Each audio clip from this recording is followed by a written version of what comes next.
A teaspoon of neutron star material weighs 6 billion tons. That is not an estimate. That is not a metaphor. That is the actual, measured density of matter compressed so violently that the atoms themselves have been crushed out of existence. You could hold a sugar cube of it in your hand, and it would weigh more than all of humanity combined, except you couldn't hold it. Because the moment it touched your palm, it would punch straight through the earth like a bullet through wet paper and keep going. And that is not even the strangest star we are going to talk about. Right now, scattered across the universe, there are stars that will burn for trillions of years. Stars so massive they barely last a few million. Stars that never ignited in the first place. Stars that have magnetic fields strong enough to wipe every credit card on Earth from halfway to the moon. Stars that are not made of atoms anymore, but something else entirely, something we have only seen in theory and cannot fully explain. We have spent centuries mapping the night sky, cataloging stars, sorting them by color and brightness and size. And what we have learned is that stars are not just balls of burning gas. They are forges, clocks, bombs, and in some cases doorways into physics so extreme that our equations start to crack under the weight of what they describe. This video is about every type of star that exists, the ones we see, the ones we predict, and the ones that might be sitting at the edge of what matter can even do before it stops being matter at all. From the faintest red dwarfs that will outlive the universe we recognize, to the theoretical quark stars that may not obey the rules we thought were absolute. 18 types, some familiar, some impossible, and all of them stranger than you think. Welcome to Magnetic Space. If you're new here, please subscribe. We make these documentaries every day, and honestly, we'd love to have you along for the ride. Before we begin, tell us in the comments where you're watching from and what time it is there. Now settle in.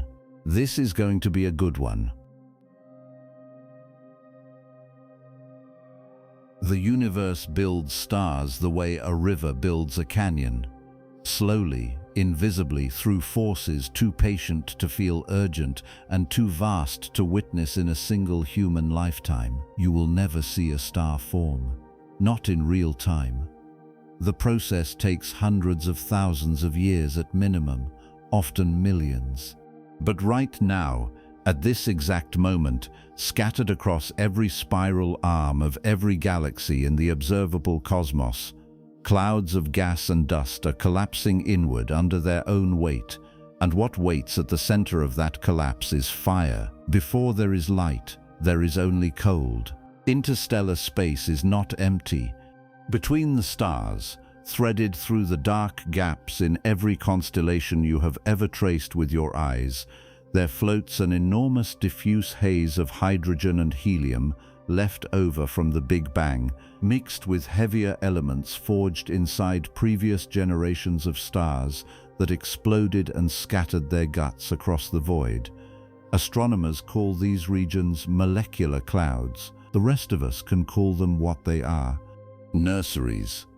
Places where gravity is quietly, methodically pulling matter together into clumps that will one day ignite.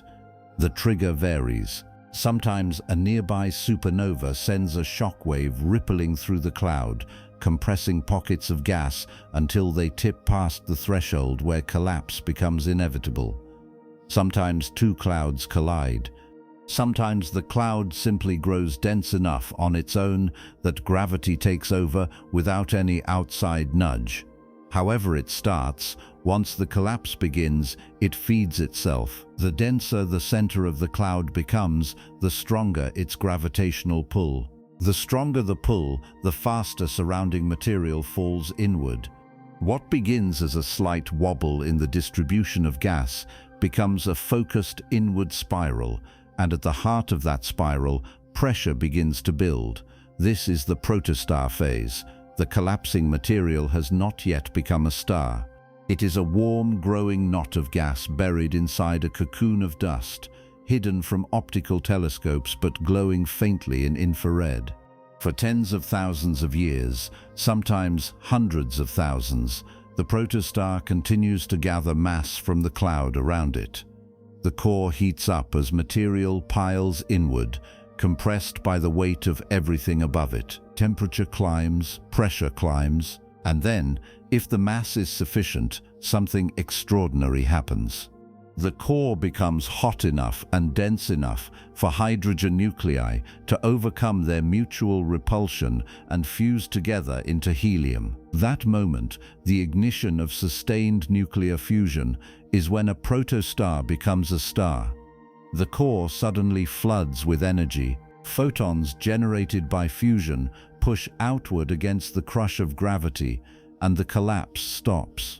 The star enters a state called hydrostatic equilibrium, a perfect standoff where the inward pull of its own mass is balanced by the outward pressure from the furnace at its heart. As long as that balance holds, the star will shine steadily. The moment the balance breaks, the star begins to die. Most stars spend the vast majority of their lives in this stable phase. Astronomers call it the main sequence, and it is the longest chapter in any star's biography. Our own sun is roughly midway through its main sequence stage right now, about 4.5 billion years into a lifespan estimated at 10 billion. Some stars, the smallest and coolest, can remain on the main sequence for trillions of years, longer than the current age of the universe. Others, the largest and hottest, burn so furiously that they exhaust their fuel in just a few million years, sprinting through lifetimes while their smaller neighbors are still warming up. The main sequence is not a place, it is a population. Roughly 90% of all the stars in the universe are sitting in that stable hydrogen-burning phase right now. When you look up at the night sky, almost every point of light you see is a main sequence star holding itself together through the same brutal equilibrium that powers our sun. The differences between them, the colors, the brightness, the size, are driven almost entirely by a single variable, mass. A star's mass determines everything. How hot it burns, how long it lives, what color it glows, what it will become when it dies. Low-mass stars smolder cool and red, hoarding their fuel for eons.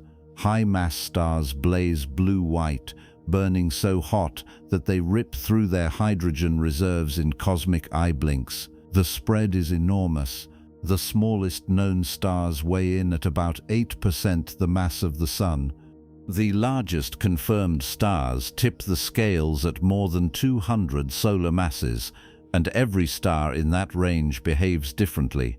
Temperature and luminosity vary with mass in predictable ways, and that predictability is what allowed astronomers in the early 20th century to build the single most useful tool for understanding stars, the Hertzsprung-Russell diagram.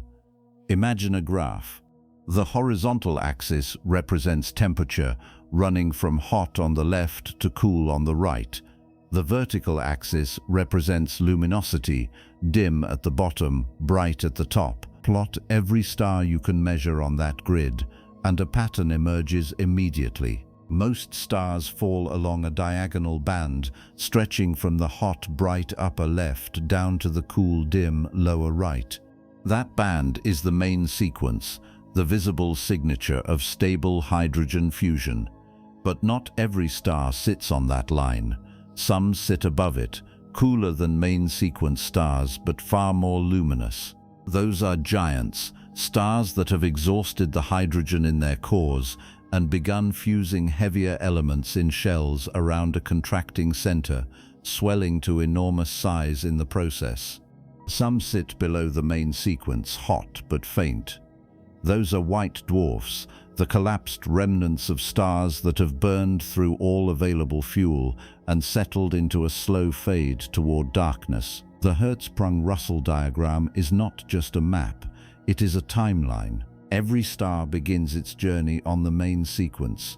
Where it lands on that diagonal line depends on its mass.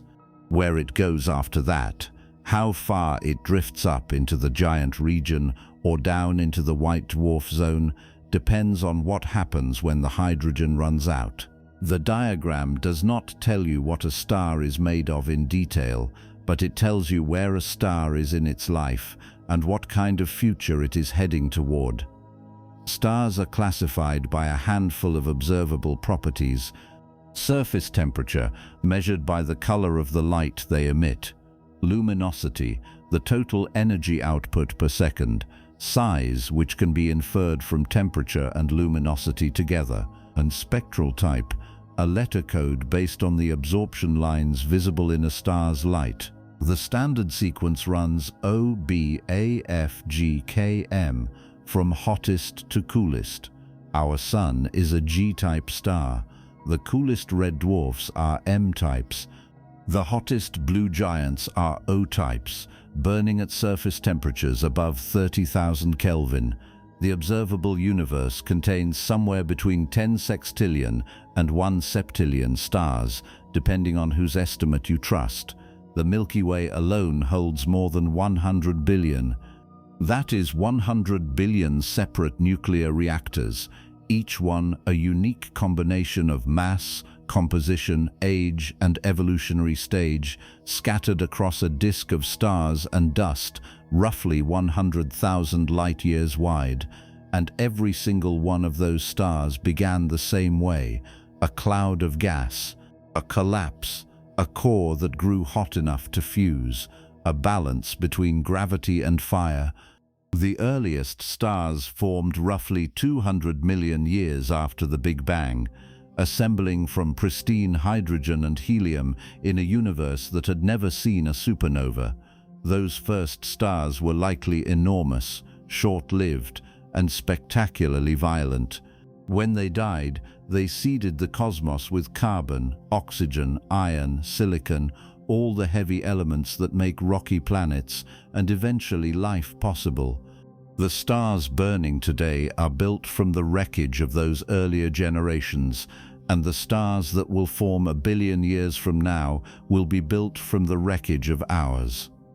Understanding how stars form and how we classify them is not optional background knowledge. It is the foundation for everything that comes next. Because the universe does not make one kind of star. It makes 18 distinct categories, each with its own physics, its own life cycle, its own fate.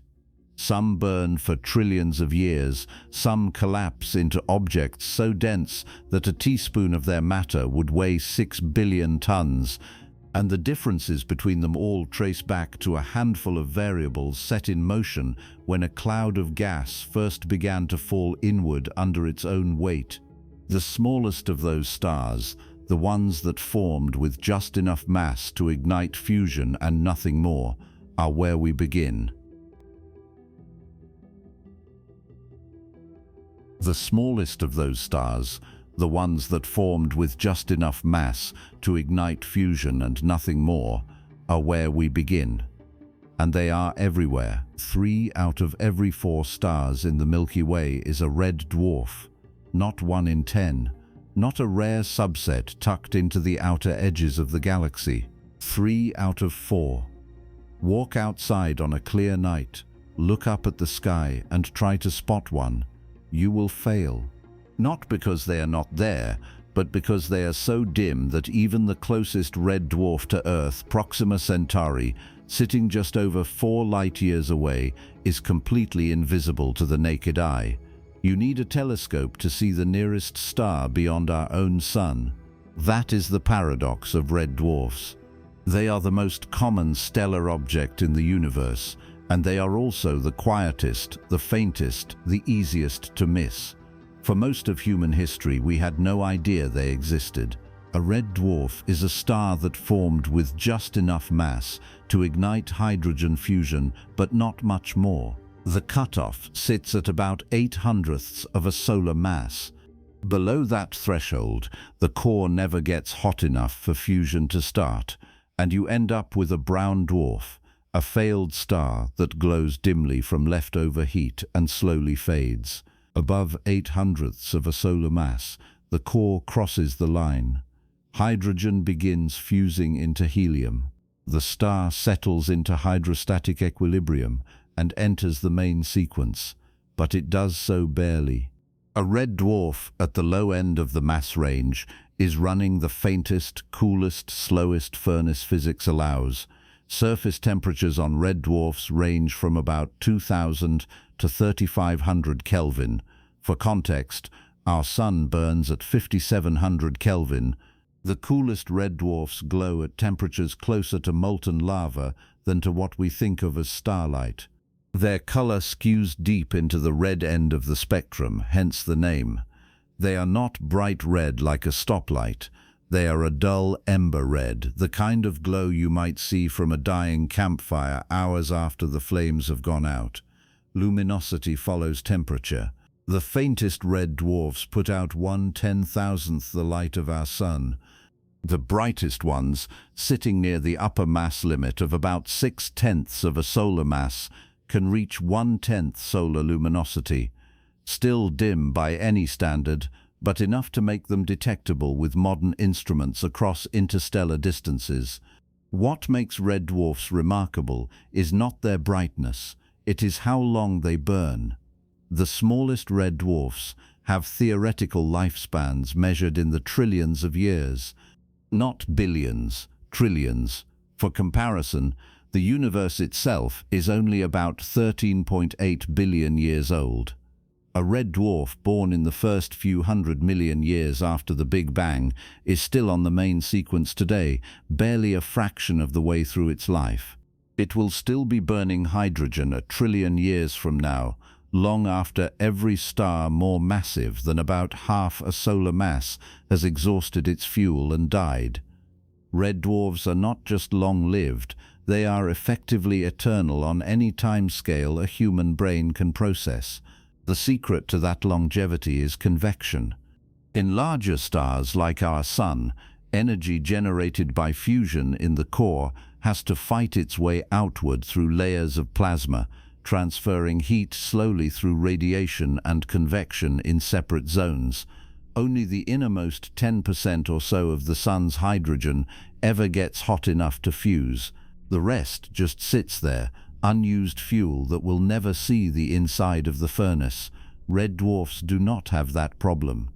In the smallest red dwarfs, the entire star is convective. The plasma churns and circulates like water boiling in a pot, constantly mixing the outer layers with the core. Fresh hydrogen from the surface gets cycled down into the fusion zone. Helium ash gets pushed outward. The result is that a red dwarf can burn through a much larger fraction of its total hydrogen supply than a Sun-like star ever could. Efficiency matters when your fuel tank is small. A red dwarf with 1/10th the mass of the Sun has 1/10th the hydrogen to work with. But because it burns that hydrogen so slowly, fusing it via the proton-proton chain at a rate thousands of times slower than a Sun-like star, and because convection ensures nearly all of that hydrogen eventually makes it into the core, the dwarf stretches its fuel across timescales that dwarf the lifetime of galaxies. The heaviest red dwarfs, sitting near 6/10ths of a solar mass, can last tens of billions of years. The lightest ones, barely massive enough to fuse at all, can keep burning for 10 trillion years or more. By the time the last red dwarf in the universe finally exhausts its hydrogen and fades into a white dwarf, the cosmos will be unrecognizable. Every galaxy will have drifted beyond every other galaxy's horizon. The cosmic microwave background will have redshifted into invisibility.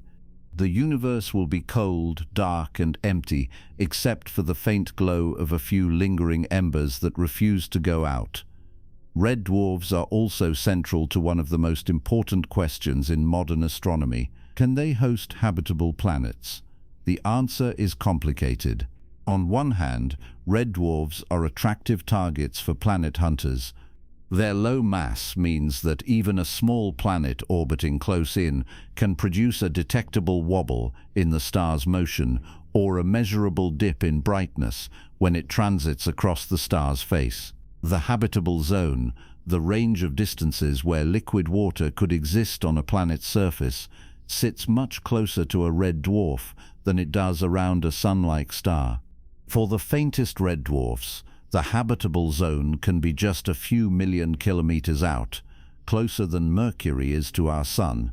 That proximity makes planets easier to detect and, in theory, easier to study with instruments like the James Webb Space Telescope, which can analyze the atmospheres of transiting exoplanets by watching how starlight filters through their air.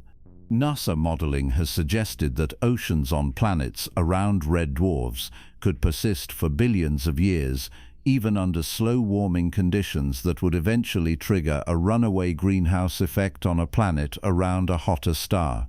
The sheer longevity of red dwarfs also means their planets have more time to develop life, more time for chemistry to stabilize, more time for ecosystems to evolve. If life requires patience, red dwarfs offer trillions of years of it. The challenges are serious. Red dwarfs, especially young ones, are prone to violent stellar flares, sudden eruptions of radiation and charged particles that can be orders of magnitude more intense than anything our Sun produces. A planet sitting in the habitable zone of a red dwarf is close enough that a strong flare could strip away chunks of its atmosphere, bombard the surface with harmful radiation, and potentially sterilize anything trying to live there. Tidal locking is another issue.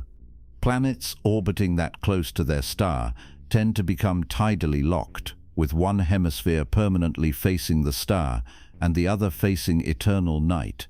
The day side could bake while the night side freezes, creating extreme temperature gradients that might make stable surface conditions difficult.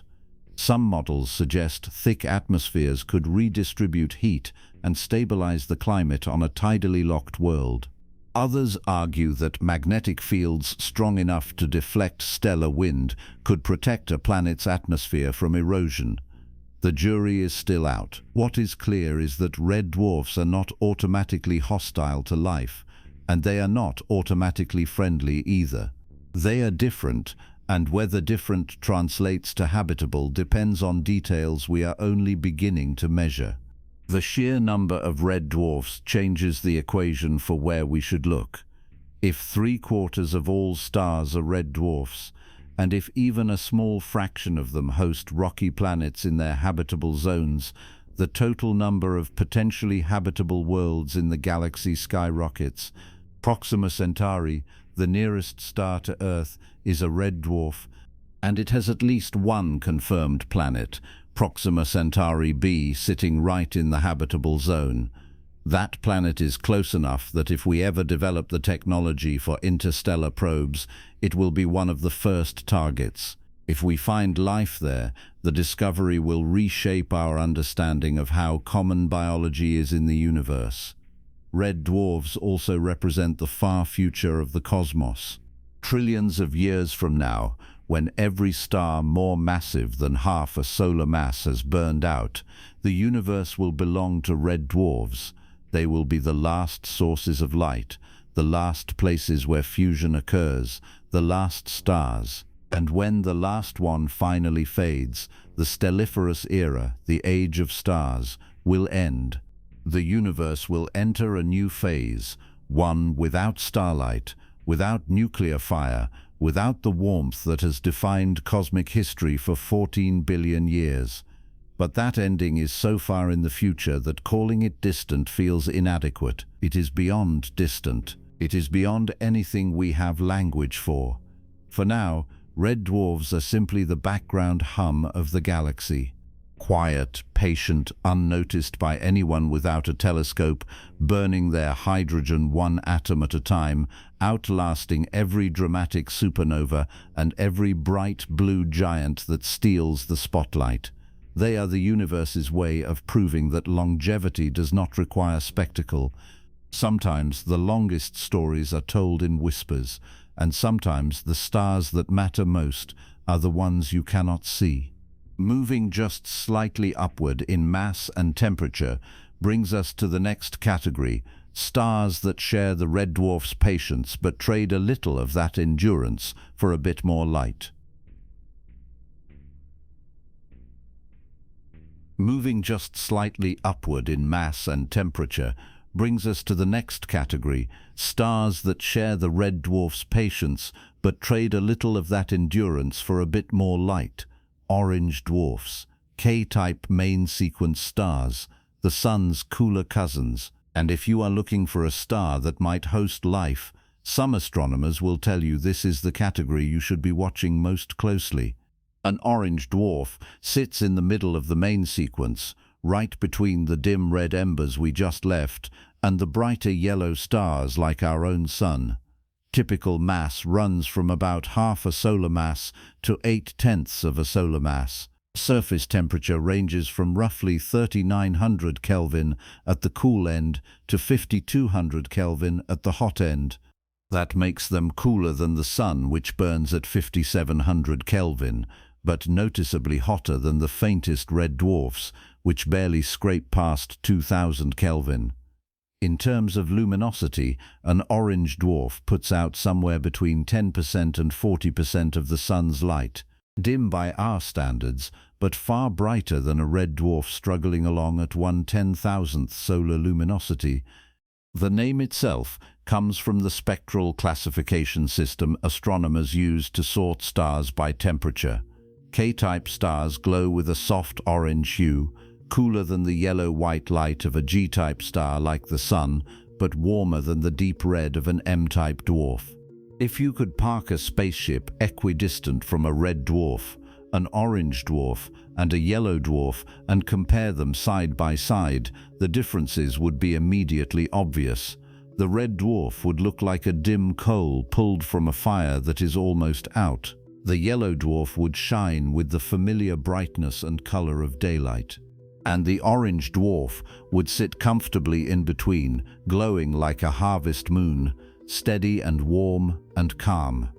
That calmness matters. Orange dwarfs are often described as sitting in the Goldilocks zone of stellar types, and the comparison is not accidental. They are large enough and hot enough to offer a wider habitable zone than a red dwarf, reducing some of the problems that come with planets orbiting too close to their star. But they are also small enough and cool enough to burn their hydrogen slowly, stretching their main sequence lifetimes far beyond what the Sun can manage.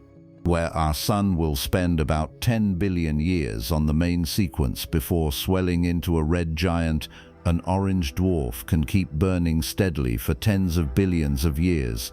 Some estimates push the lifespan of the smallest K-type stars out to 70 billion years. That is 5 times longer than the current age of the universe. The combination of stability and longevity has made orange dwarfs a favorite target in the search for habitable exoplanets. NASA has specifically highlighted them as promising candidates, noting that they burn steadily for so long that any planets in their habitable zones have an enormous window of time for biological evolution. Life on Earth took roughly 4 billion years to go from single-celled organisms to complex multicellular ecosystems. An orange dwarf offers 10 times that span, maybe more. If life requires time to experiment, to fail, to try again, orange dwarfs provide the kind of patience that makes long shots start looking inevitable. The habitable zone around an orange dwarf sits farther out than it does around a red dwarf, which helps with several problems at once. A planet orbiting in the habitable zone of a K-type star is less likely to become tidally locked, meaning it can maintain a day-night cycle instead of baking one hemisphere while freezing the other. The increased distance also reduces the intensity of stellar flares, which are a serious concern around red dwarfs, but far less violent around orange dwarfs. And the wider habitable zone means more room for multiple planets to sit at stable distances where liquid water could persist on their surfaces. More real estate, more chances, more opportunities for chemistry to do something interesting. The activity level of orange dwarfs also tilts the odds in favor of habitability. Compared to red dwarfs, which can unleash radiation storms powerful enough to strip atmospheres off nearby planets, orange dwarfs are generally quieter. Their magnetic fields are less chaotic. Their flare activity is less frequent and less intense.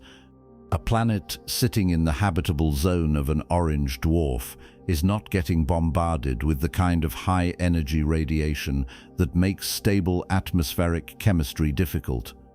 That is the theory anyway. Newer research has complicated the picture slightly. Some studies suggest that certain orange dwarfs may stay ultraviolet active for more than 1 billion years, longer than expected, and that prolonged UV radiation could erode planetary atmospheres over time. The effect is not as dramatic as the flare storms you see around red dwarfs, but it is enough to matter.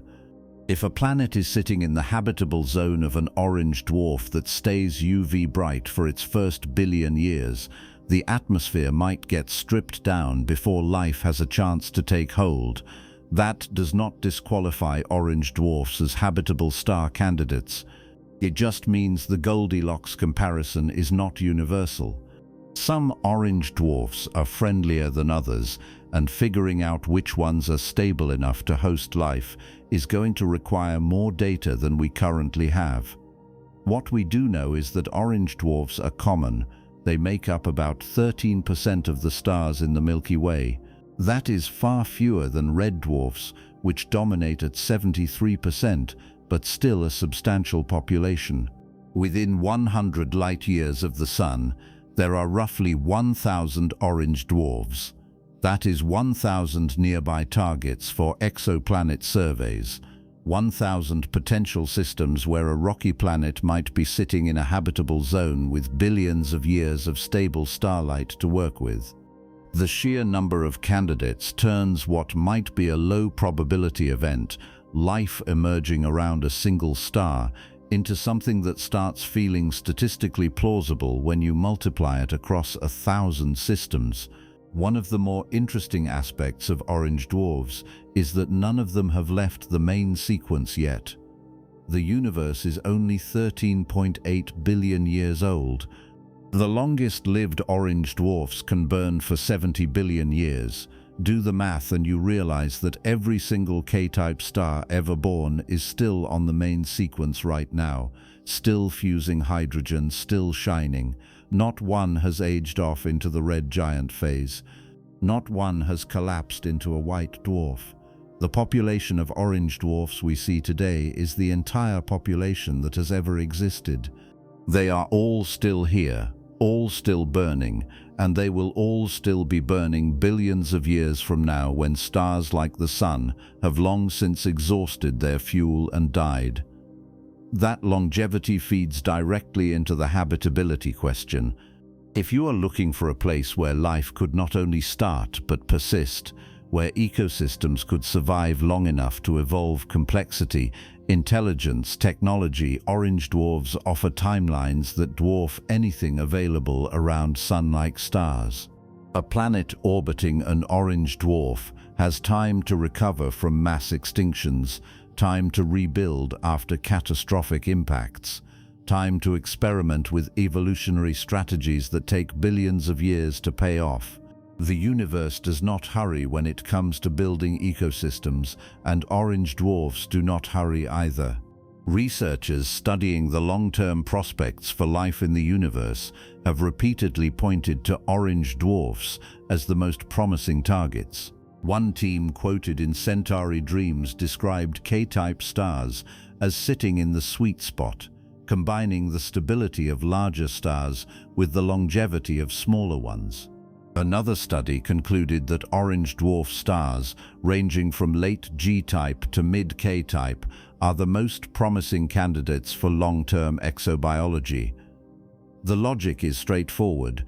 If you want to maximize the chances of finding life somewhere out there, you look for stars that stay stable long enough for life to get started and keep burning long enough for life to do something worth noticing.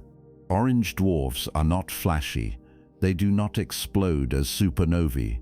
They do not anchor massive quasars or power gamma-ray bursts. They sit quietly on the main sequence, fusing hydrogen one atom at a time, shining with a steady orange glow that will outlast every dramatic event happening around them. And that quiet persistence might be the most valuable trait a star can have. Because life, as far as we know, does not thrive on drama. It thrives on stability. It needs time, patience, and a star that does not change its behavior every few million years. If we ever find a second Genesis, a planet where biology started independently of Earth, there is a decent chance it will be orbiting an orange dwarf. And if we ever detect a signal from an intelligent civilization, a radio transmission or an optical beacon or some other sign that someone out there built a technology capable of reaching across interstellar space, the star at the center of that system might very well be a K-type, not because orange dwarfs are magical, but because they offer the one thing complex life requires more than anything else: time to figure it out. The next step up the main sequence brings us to the star we know best, the one that has been lighting our sky for 4.5 billion years, the one we measure every other star against. The next step up the main sequence brings us to the star we know best, the one that has been lighting our sky for 4.5 billion years, the one we measure every other star against. The Sun, G-type main sequence star. Yellow dwarf, the most studied object in the history of astronomy, and it still finds ways to surprise us. Start with the name, yellow dwarf. It is wrong. Not slightly misleading, fully wrong. The sun is not yellow. Step outside on a clear day, look up, and yes, the sun appears yellow, sometimes orange near the horizon, sometimes almost white at noon, depending on how much atmosphere the light has to punch through. But that color is a trick, an artifact of Earth's atmosphere scattering shorter wavelengths of light, blue and violet, across the sky. That is why the sky is blue during the day. The sun is not selectively emitting yellow light. It is emitting white light, and the atmosphere is filtering it before it reaches your eyes. From space, the sun looks white. Astronauts will tell you this. Photographs taken beyond the atmosphere confirm it. The sun is a white star, and every other G-type main sequence star in the universe glows with that same broad-spectrum light. We call them yellow dwarfs anyway because the term stuck, and because astronomers in the early 20th century were classifying stars by the color they appeared to have from Earth's surface, not from space. The name is a fossil of observation made before we had instruments capable of seeing the sun as it actually is. But fossils are hard to rename once they are embedded in textbooks, so yellow dwarf it remains. Mass for a typical yellow dwarf runs from about 9/10 of a solar mass to 1.1 solar masses. The sun sits right in the middle of that range, which is part of why we use it as the reference point. Surface temperature for G-type stars ranges from 5,300 to 6,000 Kelvin. The sun burns at 5,700 Kelvin. Luminosity is roughly one solar luminosity by definition, since the sun is the measuring stick. All of this places yellow dwarfs firmly in the middle of the main sequence, not the hottest stars, not the coolest, not the brightest, not the dimmest. Middle of the pack in almost every category except one: stability. Yellow dwarfs burn hydrogen via the proton-proton chain, the same fusion process that powers red and orange dwarfs. 4 hydrogen nuclei, through a series of steps, combine to form one helium nucleus. The mass of the helium is slightly less than the mass of the 4 hydrogen nuclei that went into making it. That missing mass, about 0.7% of the original total, gets converted into energy. The sun is doing this right now, fusing roughly 600 million tons of hydrogen into helium every single second. Every second, 4 million tons of that mass vanishes, converted entirely into the radiation that lights the solar system and warms the surface of every planet from Mercury to Neptune. The energy does not leave the core immediately. A photon produced by fusion in the sun's core does not shoot straight out into space. It collides with atoms in the surrounding plasma, gets absorbed, re-emitted in a random direction, absorbed again, scattered again, bouncing through the dense interior in a process called a random walk. A single photon can take anywhere from 10,000 years to 1,000,000 years to work its way from the core to the surface. By the time it finally breaks free and races outward into space, the fusion event that created it happened when human ancestors were still figuring out how to chip stones into tools. Or earlier. The sunlight hitting your face right now is old, ancient, and it has been fighting its way out of the sun's interior for longer than recorded history. Once the photon clears the surface, the trip to Earth takes 8 minutes and 20 seconds. That delay matters more than it sounds like it should. When you look at the sun, you are not seeing it as it is right now.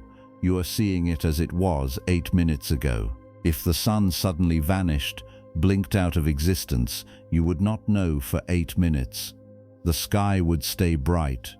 The Earth would keep orbiting an empty point in space. And then, 8 minutes later, the last light would arrive and everything would go dark. The sun has been on the main sequence for roughly 4.57 billion years. It has about 5 billion years left before it exhausts the hydrogen in its core. That number is not a guess pulled from thin air. It comes from detailed models of stellar evolution that track how quickly a star of a given mass burns through its fuel, how the core contracts as hydrogen depletes, and how the outer layers respond to the changing internal structure. The timeline is well understood. In about 5 billion years, the core will run out of hydrogen, fusion will stop. Gravity, no longer balanced by outward radiation pressure, will pull the core inward. The core will heat up as it contracts, eventually becoming hot enough to fuse helium into carbon and oxygen. But that helium fusion will happen in a shell around the core, not at the center. The energy released will push the sun's outer layers outward. The sun will swell into a red giant, expanding to roughly the orbit of Mars. Mercury and Venus will be swallowed. Earth might survive, stripped of its atmosphere and oceans, baked into a lifeless cinder, orbiting inside the outer envelope of a dying star. Or Earth might get consumed entirely. The models are not precise enough to say for sure, and the difference does not particularly matter to anything that might still be living here. After the red giant phase, which will last a few 100 million years, the sun will shed its outer layers in a series of pulses, blowing them off into space to form a planetary nebula. What remains at the center will be the core, a white dwarf. A dense ball of carbon and oxygen about the size of Earth but weighing half as much as the original sun. That white dwarf will not be fusing anything. It will just be hot, radiating away its leftover heat over trillions of years, slowly fading into a cold, dark cinder. That is the fate waiting for every yellow dwarf in the universe. Steady hydrogen burning on the main sequence, a brief dramatic swell into a red giant, and then a long quiet fade into darkness. The habitable zone around a yellow dwarf sits at a comfortable distance. For the sun, that zone runs from roughly 0, 9 to 1, 5 astronomical units, with Earth sitting right near the inner edge at 1 astronomical unit. This is the region where a rocky planet with an atmosphere can maintain liquid water on its surface. Too close, and the water boils away. Too far, and it freezes. The habitable zone is not a guarantee of life. Venus sits near the inner edge and is a hellscape of sulfuric acid clouds and surface temperatures hot enough to melt lead. Mars sits near the outer edge and is frozen, arid, and hostile, but Earth, sitting in the middle, has been home to liquid oceans for at least 3.5 billion years. Long enough for life to start, diversify, survive multiple mass extinctions, and eventually build telescopes to study the star that made all of it possible. Yellow dwarfs are not perfectly calm.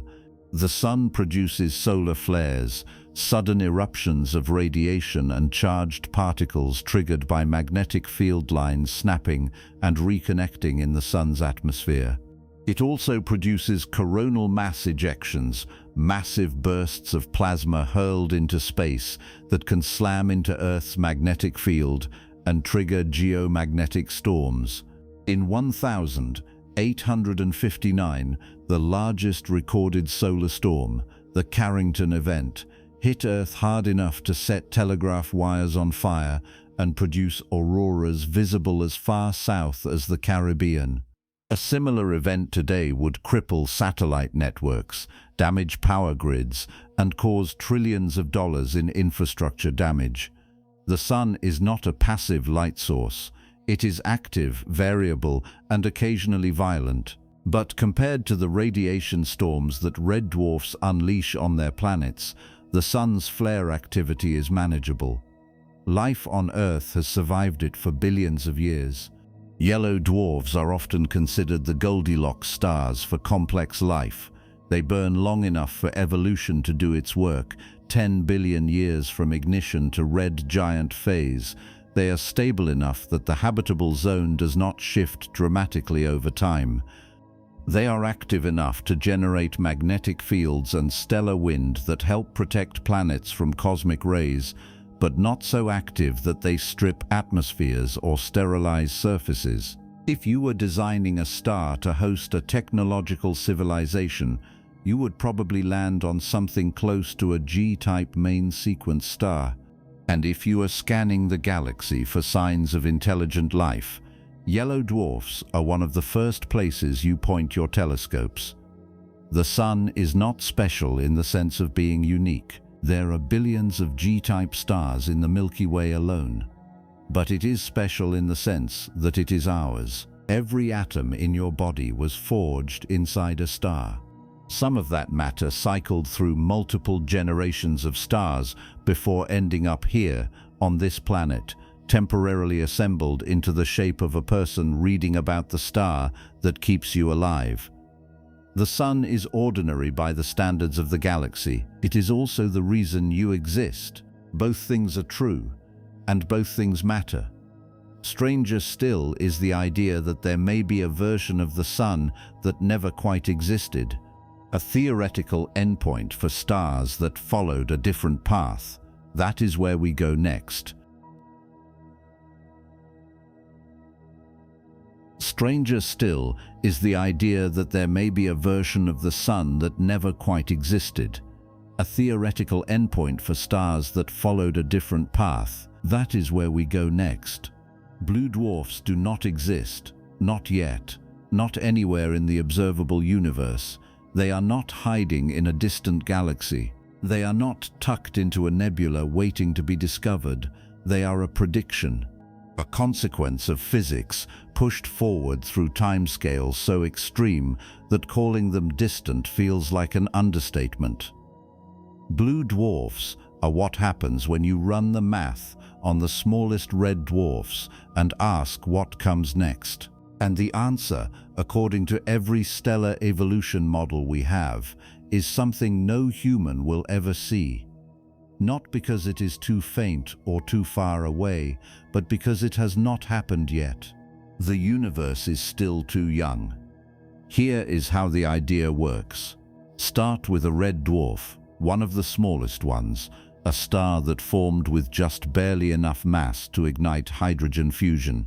Say 0.16 solar masses or 0.14, somewhere in that range where the star is dim, cool, fully convective, and burning its hydrogen so slowly that it will stay on the main sequence for trillions of years.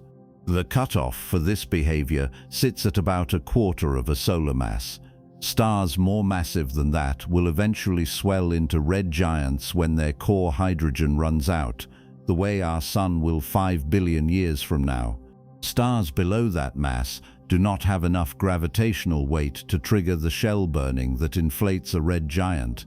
Instead, they just keep fusing hydrogen in their cores, mixing fresh fuel down from the outer layers through convection, burning steadily without drama, decade after decade, millennium after millennium, eon after eon. Eventually, even a red dwarf runs low on hydrogen, not out, low. As the hydrogen supply in the core begins to dwindle, the fusion rate drops. The core contracts under its own gravity, and as it contracts, it heats up.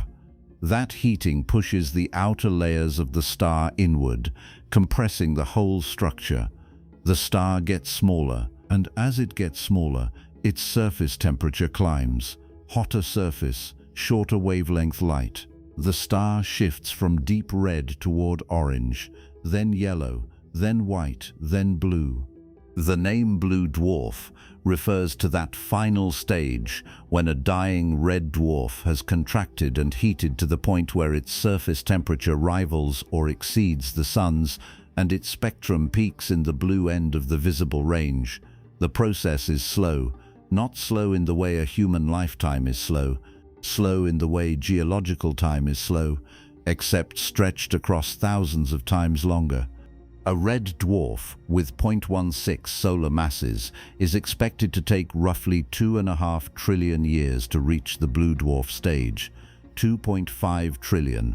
The universe right now is about 13.8 billion years old. That means the universe would need to age another 2,486 billion years, give or take, before the first blue dwarf appears. By the time that happens, every star more massive than a red dwarf will have burned out. Every sun-like star, every orange dwarf, every blue giant, every red supergiant, all of them will be gone. The Milky Way will have long since merged with Andromeda and several other nearby galaxies, forming a massive elliptical structure that will itself be drifting alone through an expanding void as every other galaxy recedes beyond the cosmic horizon. The cosmic microwave background will have redshifted into invisibility.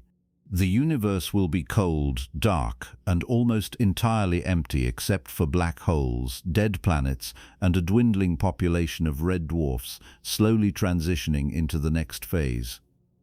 The blue dwarf phase itself does not last particularly long by stellar standards. One estimate puts it at around 5 billion years, which is roughly the same amount of time the Sun has left before it becomes a red giant. After that, the blue dwarf runs out of hydrogen entirely. Fusion stops. The star collapses into a white dwarf, a hot, dense remnant that no longer generates energy and simply radiates away its leftover heat over the course of trillions more years until it cools into a black dwarf, a cold, dark cinder that no longer emits detectable light. Blue dwarfs are not dramatic. They do not explode. They do not collapse into black holes. They are just the last faint gasp of the smallest stars, the final stage before the lights go out permanently. And they represent something profound about the timeline of the universe. Stars do not all die at once. The largest ones burn fast and die young, exploding as supernovae within a few million years of ignition. Mid-sized stars like the Sun take billions of years to exhaust their fuel, and the smallest red dwarfs take trillions. The universe has a layered mortality, a cascade of endings stretched across timescales so vast that each phase of stellar death becomes its own era. We are living in the early era, when massive stars are still exploding, when new stars are still forming, when galaxies are still bright and active. The blue dwarf era is the final act, the end game, the moment when the last stars capable of fusion are winding down and nothing new is coming to replace them. Theoretical models of blue dwarfs predict surface temperatures somewhere between 6,500 and 8,600 Kelvin, depending on the mass of the original red dwarf and how much hydrogen was left when the contraction began. For comparison, the Sun sits at 5700 Kelvin.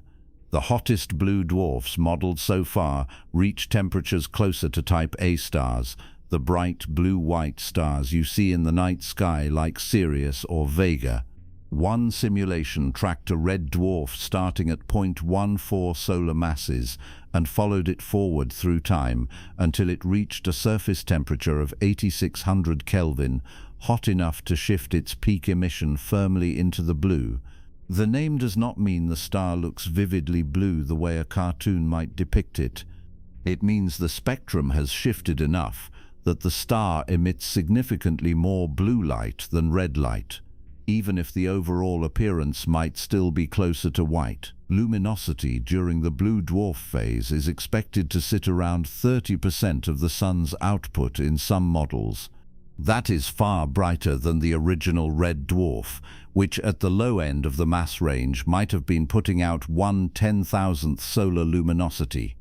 So the transformation is dramatic in relative terms. A star that spent trillions of years glowing faintly in the infrared suddenly heats up and becomes visible in optical wavelengths, shining with enough light to be detected across interstellar distances. If you were somehow still around in the far future, orbiting one of the last rocky planets in a dead galaxy, and you looked up at the sky, a blue dwarf would be one of the few things you could still see, not because it is bright by our standards, but because everything else would be gone. The theoretical nature of blue dwarfs raises an interesting question. If they have never been observed, how confident are we that they actually exist? The answer is that stellar evolution models are extremely well tested. The equations governing how stars fuse hydrogen, how they respond to changes in core temperature and pressure, how their outer layers expand or contract in response to shifts in energy output, all of that is grounded in physics we understand and have tested in other contexts. We have observed red dwarfs. We have observed white dwarfs. We have observed the transition from main sequence star to red giant in sun-like stars.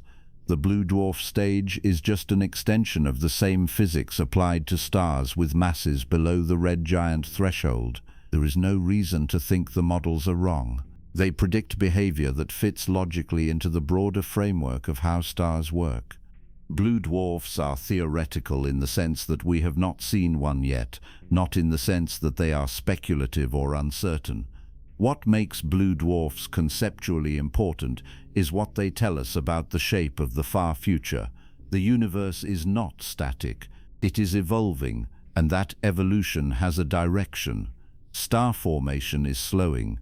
Galaxies are running out of the cold gas needed to build new stars.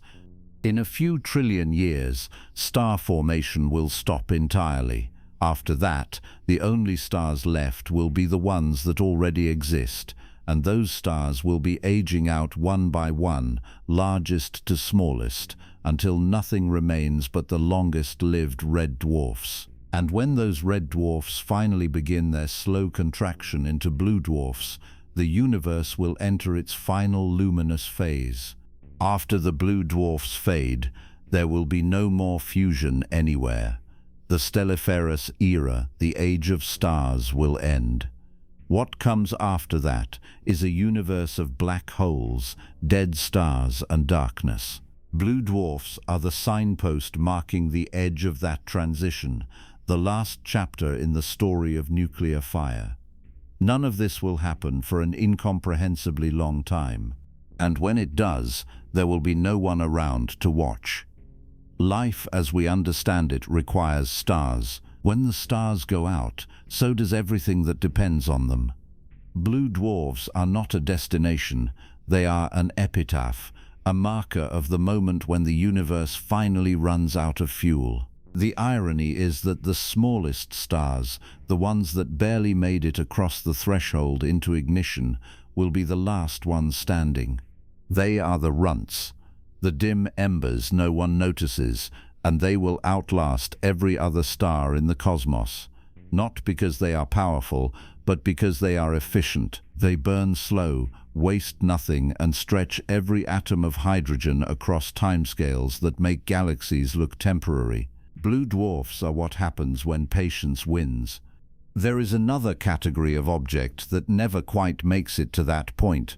Stars that ignite but fail to sustain fusion. Objects that sit in the gap between planet and star and belong fully to neither. There is another category of object that never quite makes it to that point. Stars that ignite but fail to sustain fusion. Objects that sit in the gap between planet and star and belong fully to neither. Brown dwarfs, the failed stars. Objects that tried to become suns and did not make it. The name is blunt. It is also accurate. A brown dwarf is what happens when a collapsing cloud of gas and dust assembles enough mass to look like a star in progress but never crosses the threshold where hydrogen fusion becomes self-sustaining. The core heats up, pressure builds, the object glows from the heat of its own contraction, and then the process stalls. The temperature never quite reaches the 10 million Kelvin needed to ignite the proton-proton chain. The object settles into a kind of limbo, not a planet, not a star, something in between that does not fit cleanly into either category. The boundary sits at about 75 to 80 times the mass of Jupiter. That is roughly 8/100ths of a solar mass, or 0.075 solar masses if you prefer the standard notation. Below that limit, the core never gets hot enough for stable hydrogen fusion. The object can fuse deuterium, heavy hydrogen, for a brief period early in its life. Deuterium fusion ignites at lower temperatures than regular hydrogen fusion, around 1 million Kelvin instead of 10 million. But deuterium is rare. It makes up only a tiny fraction of the hydrogen in a collapsing gas cloud. A brown dwarf burns through its deuterium supply in a few million years, sometimes less, and then it is done. No more fusion, no more energy generation. The object becomes a slow fade, radiating away the heat left over from its formation, cooling gradually over billions of years until it becomes too dim to detect in anything but the most sensitive infrared surveys. The lower boundary is harder to define. At what point does a brown dwarf stop being a brown dwarf and start being a planet? The usual cutoff sits at about 13 Jupiter masses. Below that, the object cannot fuse deuterium at all, and most astronomers will classify it as a planet, albeit a very massive one. Above 13 Jupiter masses, deuterium fusion is possible, and the object gets labeled a brown dwarf. That division is not universally agreed upon. Some researchers argue that formation mechanism should matter more than mass. If the object formed by collapsing from a gas cloud the way a star does, it is a brown dwarf regardless of whether it fused deuterium. If it formed in a protoplanetary disk by accreting material the way Jupiter did, it is a planet even if it is massive enough to fuse deuterium briefly. The debate has not been settled. Both definitions are in use. And the ambiguity matters because the line between brown dwarf and super-Jupiter is not just semantic. It reflects a genuine uncertainty about where one category of object ends and another begins. Brown dwarfs form like stars, that much is clear. They start as dense clumps inside molecular clouds, the same cold, dusty nebulae that give birth to every other star in the galaxy. Gravity pulls material inward. The clump heats up as it contracts. A protostar begins to form, but something interrupts the process before the object can gather enough mass to become a true star. Maybe the surrounding gas gets blown away by radiation from a nearby massive star. Maybe turbulence in the cloud fragments it into smaller pieces before any single clump can grow large enough. Maybe the object forms in a binary system and its companion steals most of the available material. Whatever the cause, the brown dwarf ends up stuck at a mass where it looks star-like but cannot sustain the fusion reactions that define a star. Physically, brown dwarfs are about the same size as Jupiter. That is one of the strangest facts about them. A brown dwarf with 13 Jupiter masses is roughly the same diameter as Jupiter. A brown dwarf with 80 Jupiter masses is also roughly the same diameter as Jupiter. Add more mass, and the object does not get significantly larger, it just gets denser. Electron degeneracy pressure, the same quantum mechanical effect that holds up white dwarfs, starts to dominate. The electrons in the object's interior get packed so tightly that they resist further compression, not because of heat or gas pressure, but because quantum mechanics forbids two electrons from occupying the same state. The result is that brown dwarfs span a huge range in mass, but barely change in size. You cannot tell a 13 Jupiter mass brown dwarf from a 70 Jupiter mass brown dwarf just by measuring its radius. You need spectra, temperature measurements, or some other indirect method to figure out which one you are looking at. That near-constant size creates a practical problem for astronomers trying to find brown dwarfs. If you spot a dim object in a star-forming region, you cannot immediately tell whether it is a brown dwarf, a very young low-mass star, or a massive planet that formed farther out and migrated inward. You need detailed observations to pin down the mass, and brown dwarfs are dim. They emit almost no visible light. Most of their radiation comes out in the infrared, and even then, the coolest brown dwarfs put out so little energy that detecting them requires space-based infrared telescopes like the Spitzer Space Telescope or the James Webb Space Telescope. Ground-based surveys can find the warmer ones, but the population of cool brown dwarfs remained mostly hidden until infrared astronomy matured in the late 20th and early 21st centuries. The first confirmed brown dwarf was not discovered until 1995, Gliese 229b, orbiting a red dwarf star about 19 light-years from Earth. The discovery came more than 30 years after the theoretical prediction that such objects should exist. For decades, astronomers searched and found nothing. Some started to wonder whether brown dwarfs were real or just an artifact of incomplete stellar models. The 1995 detection settled the question. Brown dwarfs exist, and once astronomers knew what to look for, they started finding them everywhere. Current estimates suggest the Milky Way contains somewhere between 25 and 100 billion brown dwarfs, roughly one brown dwarf for every 5 or 6 stars. That makes them a substantial population, possibly more numerous than stars in certain mass ranges. We do not see them in the night sky because they are too faint, but they are out there, drifting through the galaxy, cooling slowly, invisible to the naked eye and nearly invisible to most telescopes. Brown dwarf atmospheres are bizarre. They are cool enough that molecules can survive in the outer layers, something that does not happen in hotter stars. Water vapor shows up in their spectra. Methane appears in the cooler ones.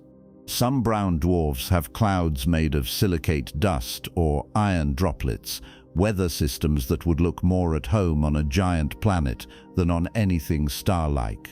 Lithium is a key diagnostic. Normal stars destroy lithium quickly through nuclear reactions. Brown dwarfs, which never get hot enough for those reactions to proceed efficiently, retain their lithium.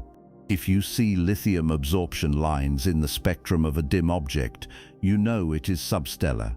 That is the lithium test, and it has become one of the standard tools for confirming brown dwarf candidates. Spectral classification for brown dwarfs uses 3 main types: L dwarfs, T dwarfs, and Y dwarfs. L dwarfs are the warmest, with surface temperatures between about 1300 and 2200 Kelvin. Their spectra shows strong metal hydride absorption bands and sometimes dust. T-dwarfs are cooler, ranging from roughly 700 to 1300 Kelvin, and their spectra are dominated by methane absorption.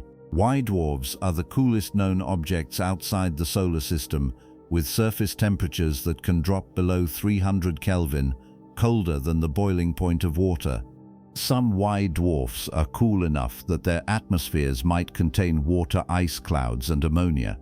At that point, the boundary between brown dwarf and planet becomes almost meaningless. The object is planet temperature, planet size, and behaves atmospherically like a planet. The only difference is that it formed alone in a molecular cloud instead of in orbit around a star. Brown dwarfs are also laboratories for understanding giant exoplanet atmospheres. A hot Jupiter orbiting close to its star might have a temperature and atmospheric composition similar to a warm L-type brown dwarf. By studying brown dwarfs in detail, astronomers can test models of atmospheric chemistry, cloud formation, and heat transport that apply directly to exoplanets we cannot observe as easily. Brown dwarfs are easier to study than exoplanets because they are not sitting next to a bright star. They are isolated, which means their faint light is not drowned out by a much brighter companion. That makes them ideal test beds for techniques that will eventually be applied to characterizing exoplanet atmospheres with the next generation of telescopes. The term failed star is loaded. It implies something that tried and did not succeed, something incomplete or broken. Brown dwarfs are not broken. They are doing exactly what physics says they should do given their mass. They formed, they heated up, they fused what little deuterium they had, and now they are cooling. That is their life cycle. Calling them failures is anthropomorphizing a process that has no concept of success or failure. But the name stuck because it captures something emotionally resonant. These objects came close, they assembled most of the mass needed to become a star, and they stopped just short. They are the gap, the in-between, the reminder that categories in nature are not always clean. Brown dwarfs also tell us something unsettling about how common dim objects are in the galaxy. For every bright star you can see with your eyes, there are likely dozens or hundreds of brown dwarfs and rogue planets drifting invisibly through the void. The galaxy is not mostly made of light. It is mostly made of darkness, with occasional pockets of fire scattered through an ocean of cold gas, dust, and objects too faint to notice unless you go looking for them with instruments specifically designed to detect things that barely glow. Stepping away from the failed stars brings us to another class of dim objects.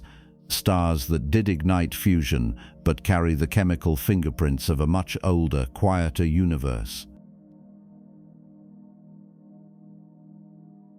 Stepping away from the failed stars brings us to another class of dim objects, stars that did ignite fusion but carry the chemical fingerprints of a much older, quieter universe. Subdwarfs, the ancient travelers, stars that look wrong when you plot them on a Hertzsprung-Russell diagram because they sit 1 to 2 magnitudes fainter than they should for their spectral type. A normal main sequence star of a given temperature glows with a predictable brightness. Subdwarfs break that rule. They are dimmer than they should be, cooler than they should be, and older than almost anything else you will find in the night sky. They are fossils. Remnants of an era when the Milky Way was young, when the gas clouds collapsing into stars had not yet been enriched with the carbon, oxygen, iron, and heavier elements that later generations of stars would scatter across the galaxy when they died. Subdwarfs formed from nearly pristine hydrogen and helium, and their chemistry tells that story. The term subdwarf was coined by Gerard Kuiper in 1939. Before that, astronomers working in the 1930s had noticed these objects and called them intermediate white dwarfs, which is a terrible name because they are not white dwarfs at all. They are main sequence stars, or in some cases post-main sequence remnants, that happen to be unusually faint for their color. Kuiper's name stuck, and it is better because it captures the essential weirdness. These stars sit below the main sequence, Subdwarf, underneath the normal population, dimmer, stranger, harder to explain until you account for what they are made of. Cool subdwarfs are the first category, and they are the ones most directly tied to the early history of the galaxy.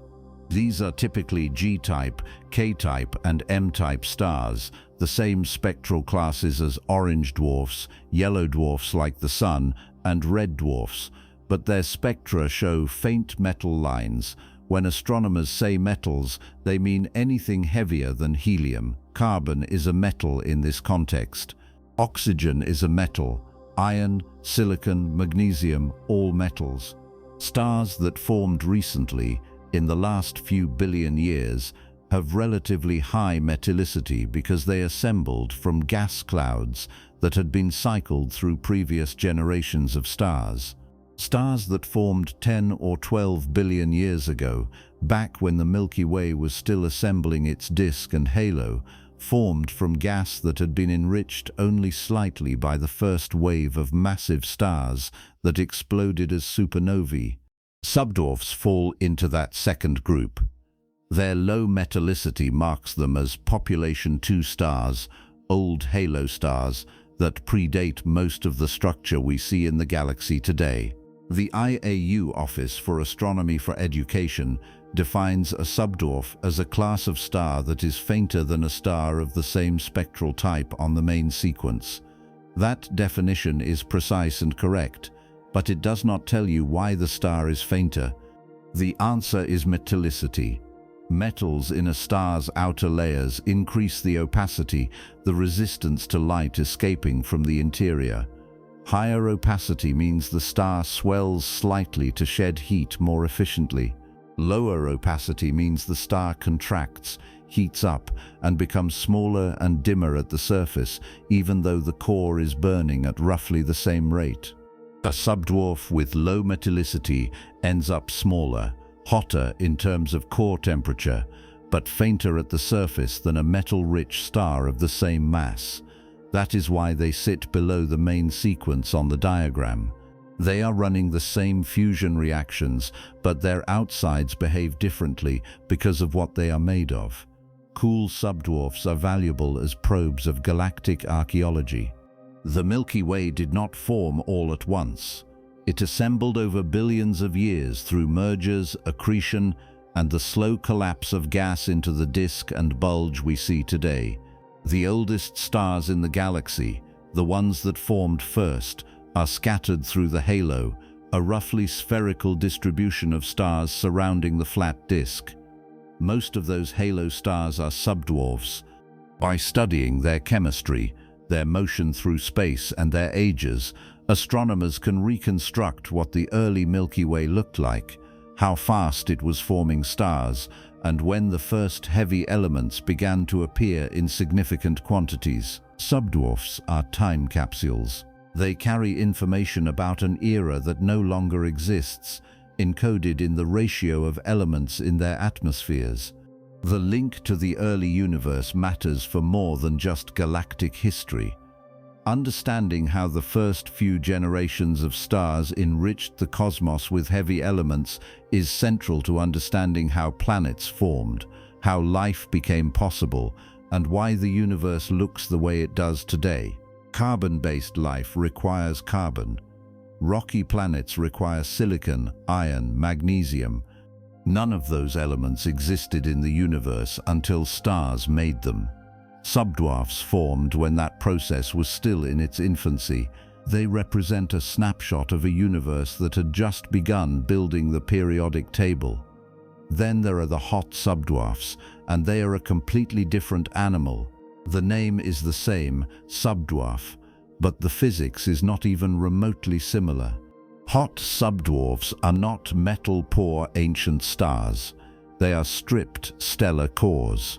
What is left after a red giant loses almost all of its hydrogen envelope, leaving behind a compact object that is fusing helium in its core and radiating at temperatures between 20,000 and 40,000 Kelvin. These are SDU and SDB stars, classified by their spectral type, and they are some of the strangest objects in stellar astrophysics. A typical SDB star weighs about half a solar mass, but has been compressed down to a radius of roughly 0.15 to 0.25 times the Sun's radius. That makes it far smaller than a main sequence star of similar mass. Surface temperature climbs to 30,000 Kelvin or higher, hot enough that the star glows intensely in the ultraviolet. Visible light from an SDB star looks blue-white, but most of its energy output is in wavelengths human eyes cannot see. The star is compact, hot and burning helium with a fury that will exhaust its fuel in about 100 million years. After that, it will cool into a white dwarf. There is no red giant phase waiting at the end.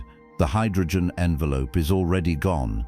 The star skipped that part of its evolution because something, usually a binary companion, stripped it away before the core could swell. Binary interaction is the favored explanation for how hot subdwarfs form. Picture a red giant in a close binary system. As the giant expands, its outer layers reach the point where the companion star's gravity can pull material away. Mass transfer begins. The hydrogen envelope gets siphoned off, sometimes gradually, sometimes in a violent outburst. What is left behind is the core, exposed to space, still hot, still fusing helium, now classified as a hot subdwarf. Some hot subdwarfs may form through stellar mergers, two white dwarfs or a white dwarf and a helium core colliding and producing a single compact object that reignites helium fusion. The exact formation channel is still debated. Both scenarios are probably happening, and different hot subdwarfs likely formed through different paths. Hot subdwarfs matter because they explain something cosmologists were puzzled by for years. Old elliptical galaxies which contain almost no young stars and should be dominated by cool red giants and white dwarfs sometimes show a surprising amount of ultraviolet light. That ultraviolet excess, called the UV upturn, did not make sense until astronomers realized that hot subdwarfs, despite being rare, are bright enough in the UV to outshine the rest of the stellar population in that wavelength range. A single hot subdwarf can contribute as much UV flux as thousands of cooler stars. In an old galaxy where hot subdwarfs make up even a tiny fraction of the total population, they can dominate the UV spectrum.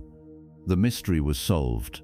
The stars responsible were just too faint in visible light to have been noticed until astronomers started looking in the ultraviolet.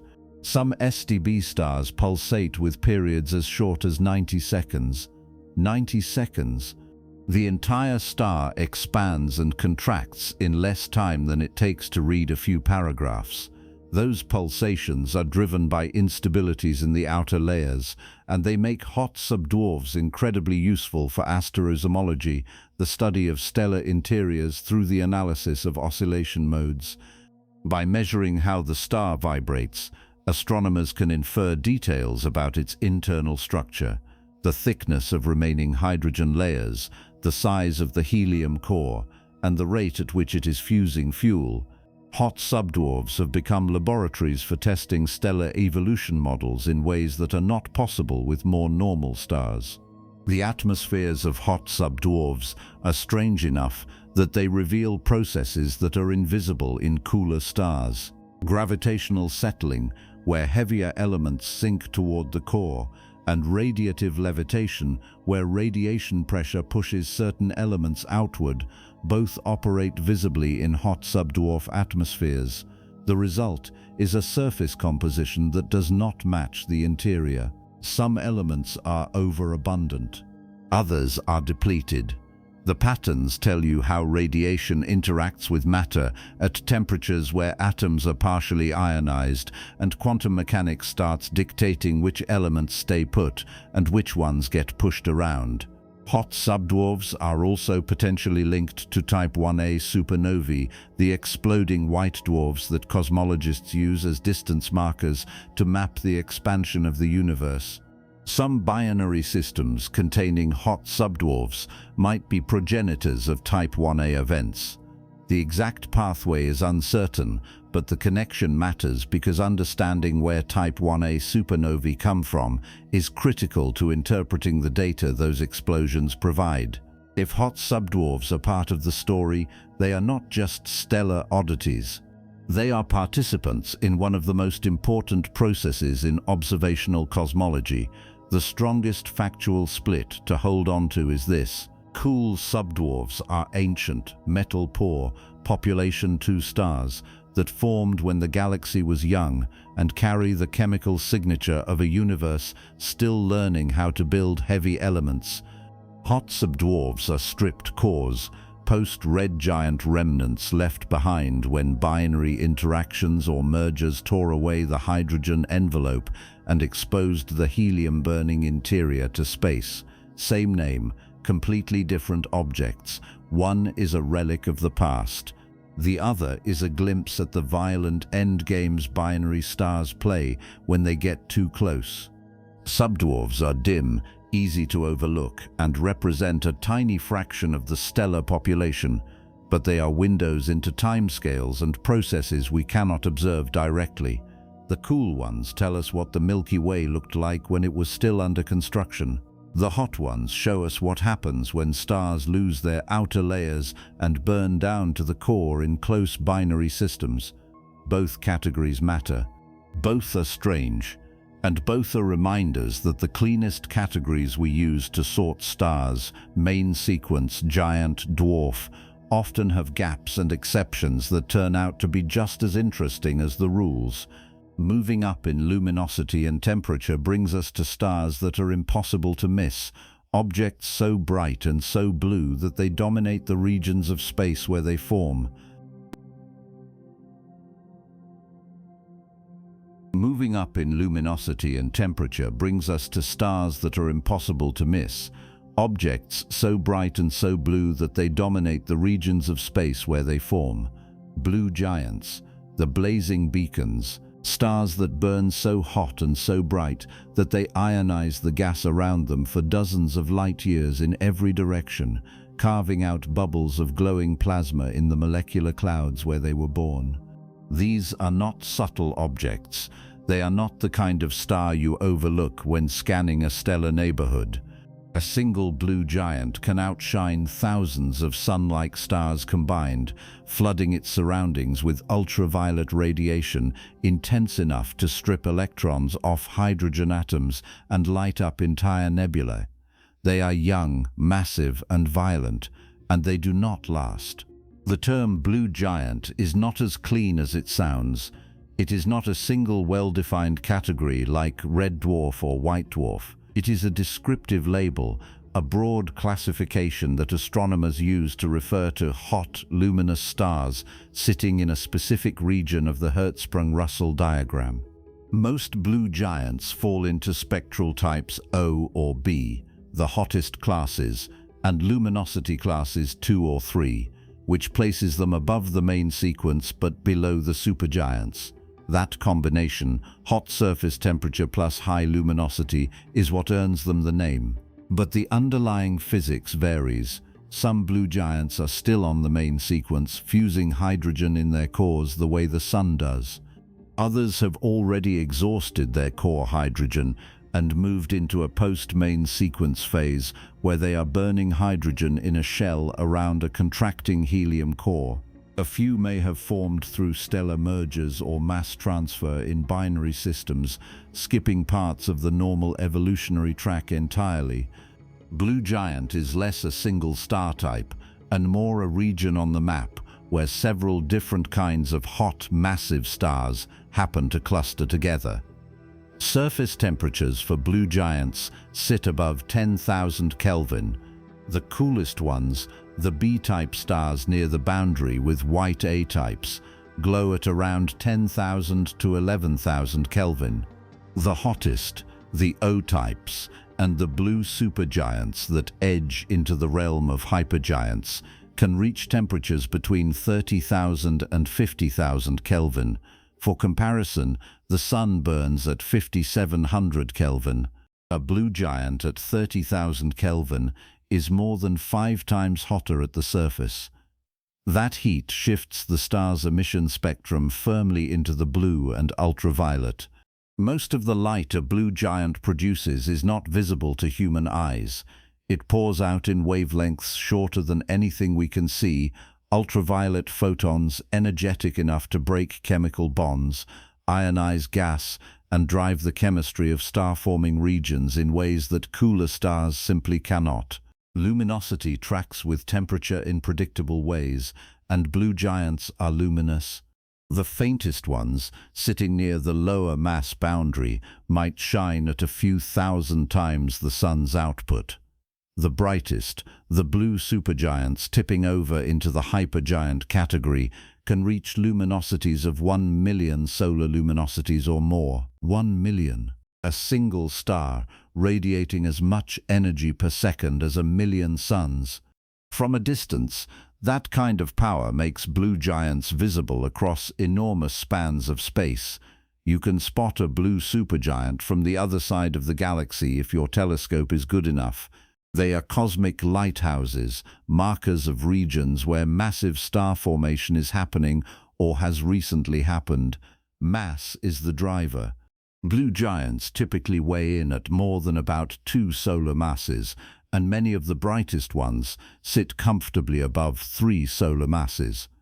The most massive blue giants can reach 10, 20, even 50 solar masses or more before they cross into the territory of hypergiants and Wolf-Rayet stars. High mass means high core temperature, which means fast fusion rates. A star with 10 times the sun's mass does not burn 10 times faster. It burns hundreds of times faster. The fusion rate scales non-linearly with mass because core temperature climbs steeply as you add more gravitational weight. A massive star has to generate enormous amounts of energy just to hold itself up against the crush of its own gravity. The result is a furnace that tears through hydrogen at a pace that makes the sun's 10 billion-year lifespan look leisurely. Blue giants are short-lived, not short by human standards, short by stellar standards. The smallest blue giants, the ones near 2 or 3 solar masses, can last a few 100 million years on the main sequence before exhausting their core hydrogen. The largest ones, the monsters weighing in at 20 or 30 solar masses, burn out in just a few million years. A few million. For context, dinosaurs ruled the Earth for more than 150 million years. The most massive blue giants live and die in less time than it took for Tyrannosaurus rex to evolve. They are sprinters. They ignite, blaze furiously for an evolutionary eye blink, and then they are gone. That rapid fuel consumption comes with side effects. Blue giants do not burn quietly. They generate intense stellar winds, streams of charged particles blown outward by radiation pressure. The photons produced in the star's core push on the outer layers hard enough to lift material off the surface and hurl it into space at speeds of hundreds or thousands of kilometers per second. A sun-like star loses mass slowly, shedding material through a gentle solar wind at a rate of about 1/10 trillionth of a solar mass per year. A massive blue giant can lose a 10,000th of a solar mass per year, sometimes more. Over the course of a few million years, that wind strips away a noticeable fraction of the star's total mass. The lost material does not vanish. It plows into the surrounding interstellar medium, compressing gas, triggering shock waves, and in some cases sparking the collapse of nearby molecular clouds into the next generation of stars. The radiation from blue giants does more than push gas around. It ionizes it. Ultraviolet photons, energetic enough to knock electrons off hydrogen atoms, flood the space around a blue giant, creating what astronomers call an HII region. The name refers to ionized hydrogen, hydrogen that has lost its electron and exists as bare protons. HII regions glow. The ionized gas recombines constantly, electrons falling back onto protons and emitting light as they do. That light, typically a characteristic red from hydrogen alpha emission, is what makes nebulae like the Orion Nebula and the Eagle Nebula visible. The glow is not coming from the nebula itself. It is coming from the ultraviolet radiation of the hot young stars buried inside, blue giants and their even more massive cousins, ionizing the surrounding gas and making it shine. Blue giants shape the regions where they form. They carve out bubbles in molecular clouds, driving expanding shells of gas and dust that can stretch for tens or hundreds of light years. They trigger the formation of new stars by compressing gas at the edges of those expanding shells, and they enrich the interstellar medium with heavy elements, first through their stellar winds and later, when the most massive ones die, through supernova explosions that scatter carbon, oxygen, silicon, iron and dozens of other elements across the galaxy. The Sun and every planet in the solar system is built from material that cycled through stars like this. The iron in your blood, the calcium in your bones, the oxygen you are breathing right now, all of it was forged inside massive stars and blown into space when those stars died. Blue giants are not just bright. They are foundries, factories producing the raw materials for planets and life. The most massive blue giants end as core collapse supernovae. When the core finally exhausts its nuclear fuel, burning through hydrogen, then helium, then carbon, neon, oxygen, silicon, all the way up to iron, the fusion stops. Iron does not release energy when it fuses, it absorbs energy. The core, now made of iron, can no longer support itself against gravity. It collapses in less than a second, plunging inward until the density becomes so extreme that protons and electrons merge into neutrons. The collapse halts abruptly. The infalling outer layers slam into the rigid neutron core and rebound, launching a shockwave outward that rips the star apart. The explosion, a Type II supernova, briefly outshines the entire galaxy. What is left behind at the center depends on the mass of the core. Below a certain threshold, you get a neutron star. Above it, the core collapses further and becomes a black hole. Not every blue giant ends that way. Lower mass blue giants, the ones near the boundary with intermediate mass stars, may not have enough mass to trigger a core collapse supernova. They will exhaust their hydrogen, swell into red giants, fuse heavier elements in shells around the core, and eventually shed their outer layers as planetary nebulae, leaving behind white dwarfs. The dividing line sits somewhere around 8 to 10 solar masses. Above that, supernova. Below that, a quieter death. Blue giants span that boundary. Some will explode, others will fade. The mass of the star when it formed determines which path it follows, and in many cases we do not know the initial mass well enough to predict the outcome with certainty. Blue giants are also more common in certain environments. Open clusters, young stellar associations, spiral arms of galaxies. Anywhere star formation is active, you will find blue giants. They do not live long enough to wander far from where they were born. A sun-like star can drift halfway across the galaxy over the course of its 10 billion-year lifetime. A blue giant dies before it has time to leave the neighborhood. That clustering makes them useful tracers of recent star formation.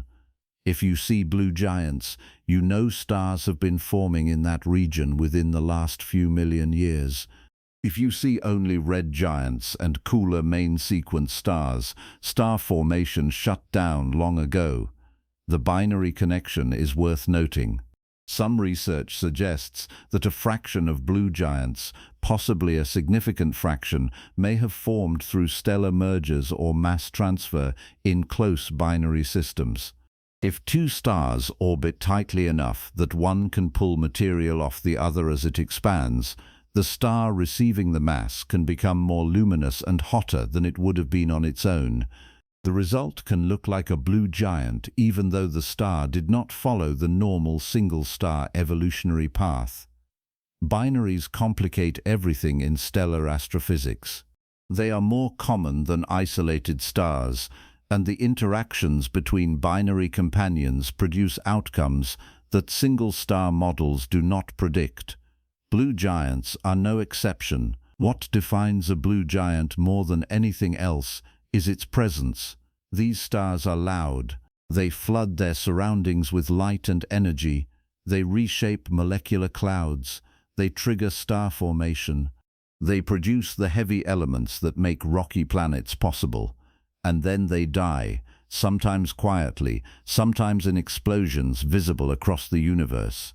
They are not patient. They do not wait. They burn everything they have as fast as physics allows, and when the fuel runs out, they move on to the next stage. For the most massive ones, that next stage is violent. For the smaller ones, it is a slow expansion, a gradual cooling, a transformation into something larger, redder and far stranger. That transformation is where we go next. What defines a blue giant more than anything else is its presence. These stars are loud. They flood their surroundings with light and energy. They reshape molecular clouds. They trigger star formation. They produce the heavy elements that make rocky planets possible. And then they die, sometimes quietly, sometimes in explosions visible across the universe. They are not patient. They do not wait. They burn everything they have as fast as physics allows, and when the fuel runs out, they move on to the next stage. For the most massive ones, that next stage is violent. For the smaller ones, it is a slow expansion, a gradual cooling, a transformation into something larger, redder, and far stranger. That transformation is where we go next. The sun is going to swell up and swallow the inner solar system.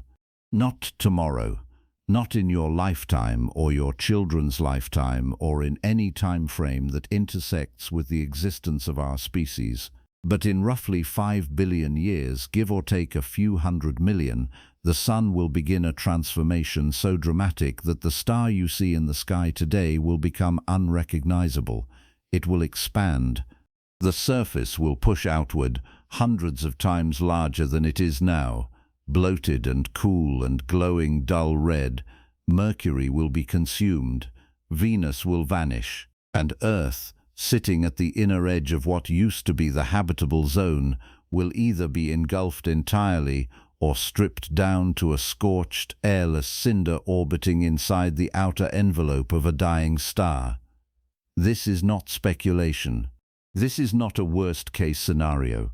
This is what happens to every star in a specific mass range when it runs out of hydrogen in its core. The sun is in that range, and so the sun will become a red giant. Red giants are not a separate category of star in the way that red dwarfs or brown dwarfs are. They are a phase, a stage in the life cycle of low to intermediate mass stars, roughly half a solar mass up to about 8 or 10 solar masses, depending on where you draw the line. Stars in that range spend the vast majority of their lives on the main sequence, fusing hydrogen into helium in their cores, balancing gravity against radiation pressure in the same stable equilibrium that has kept the sun shining steadily for 4.5 billion years. Eventually, the hydrogen in the core runs out. Not everywhere. Just in the center, where the temperature and pressure are high enough for fusion to occur. Once the core hydrogen is exhausted, fusion stops. The core is now made of helium, and helium does not fuse at the temperatures the core has been running at. The furnace shuts off. Gravity does not care that the fuel ran out. It keeps pulling inward. With no outward radiation pressure to hold it up, the helium core begins to contract. As it contracts, it heats up. Gravitational energy converts into thermal energy, and the core temperature climbs. The rising temperature heats the hydrogen in a shell surrounding the core, and that shell becomes hot enough to ignite. Hydrogen fusion moves outward, no longer happening at the center but in a layer wrapped around the inert helium core. This is shell burning, and it changes everything. The energy generated by shell burning is deposited into the star's outer layers. Those layers, which have been sitting relatively stable for billions of years, suddenly receive a flood of energy from below. The extra heat pushes them outward. The star begins to expand. Slowly at first, then faster as the shell burning intensifies. The radius grows, the surface area increases, and as the outer layers spread out, they cool. The surface temperature drops from the 5700 Kelvin of a main sequence sun-like star down to somewhere between 3000 and 5000 Kelvin. The light shifts from yellow-white toward orange and red. The star has entered the red giant phase. The expansion is staggering. A typical red giant can swell to 10 times the radius of the Sun. Some reach 50 times. The largest, sitting at the top of the red giant branch, can expand to more than 100 times the Sun's radius. If you replaced the Sun with a red giant of that size, the surface would extend past the orbit of Mercury and possibly past Venus. The star would fill a significant chunk of the inner solar system, not as a solid object, but as a diffused envelope of hot plasma so thin that you could fly a spacecraft through the outer layers without immediately vaporizing. The density at the surface of a red giant is lower than the best vacuum we can create in laboratories on Earth. The star is enormous, but most of that volume is nearly empty space. Despite the cooler surface, red giants are far more luminous than main sequence stars of the same mass. Luminosity depends on both temperature and surface area. A red giant has a much larger surface area, and even though each square meter of that surface is radiating less energy than the same area on a main sequence star, the total output can be thousands of times greater. Red giants on the red giant branch, the initial phase of expansion, can reach luminosities of nearly 3,000 solar luminosities. The star is dimmer per unit area, but so much larger that the total light flooding outward dwarfs anything it produced during its main sequence phase. The red giant phase is not short. It can last hundreds of millions of years. For some stars, particularly those at the lower end of the mass range, the red giant branch phase can stretch to about 1 billion years. That is a long time by stellar standards, but it is still only a fraction of the main sequence lifetime. A Sun-like star spends 10 billion years on the main sequence. It will spend less than 1 billion as a red giant. The ratio tells you that red giants are a transitional phase, a bridge between stable hydrogen burning and whatever comes next. For stars in the lower part of the mass range, roughly half a solar mass to about 2 solar masses, the next stage involves helium fusion igniting in the core. Once the core contracts enough and heats to around 100 million Kelvin, helium nuclei begin fusing into carbon and oxygen through a process called the triple alpha process. 3 helium nuclei, also called alpha particles, combine in a 2-step reaction to form carbon. Sometimes a 4th helium nucleus fuses with the carbon to produce oxygen. The ignition of helium fusion in the core stabilizes the star temporarily. It enters a phase called the horizontal branch, where it burns helium in the core and hydrogen in a shell, shining steadily for a while before the helium runs out and the star climbs back up the red giant branch for a second time. That second ascent, called the asymptotic giant branch, is even more dramatic. The star swells again, becomes unstable, and begins pulsating. Eventually, it sheds its outer layers entirely, blowing them off into space in a series of pulses that form a glowing cloud of gas called a planetary nebula. The core, now exposed, cools into a white dwarf. That is the endpoint for stars like the Sun. No supernova, no black hole, just a slow fade into darkness. Stars more massive than about 8 solar masses do not follow that path. They become red supergiants, objects so large and so luminous that they belong in a different category entirely.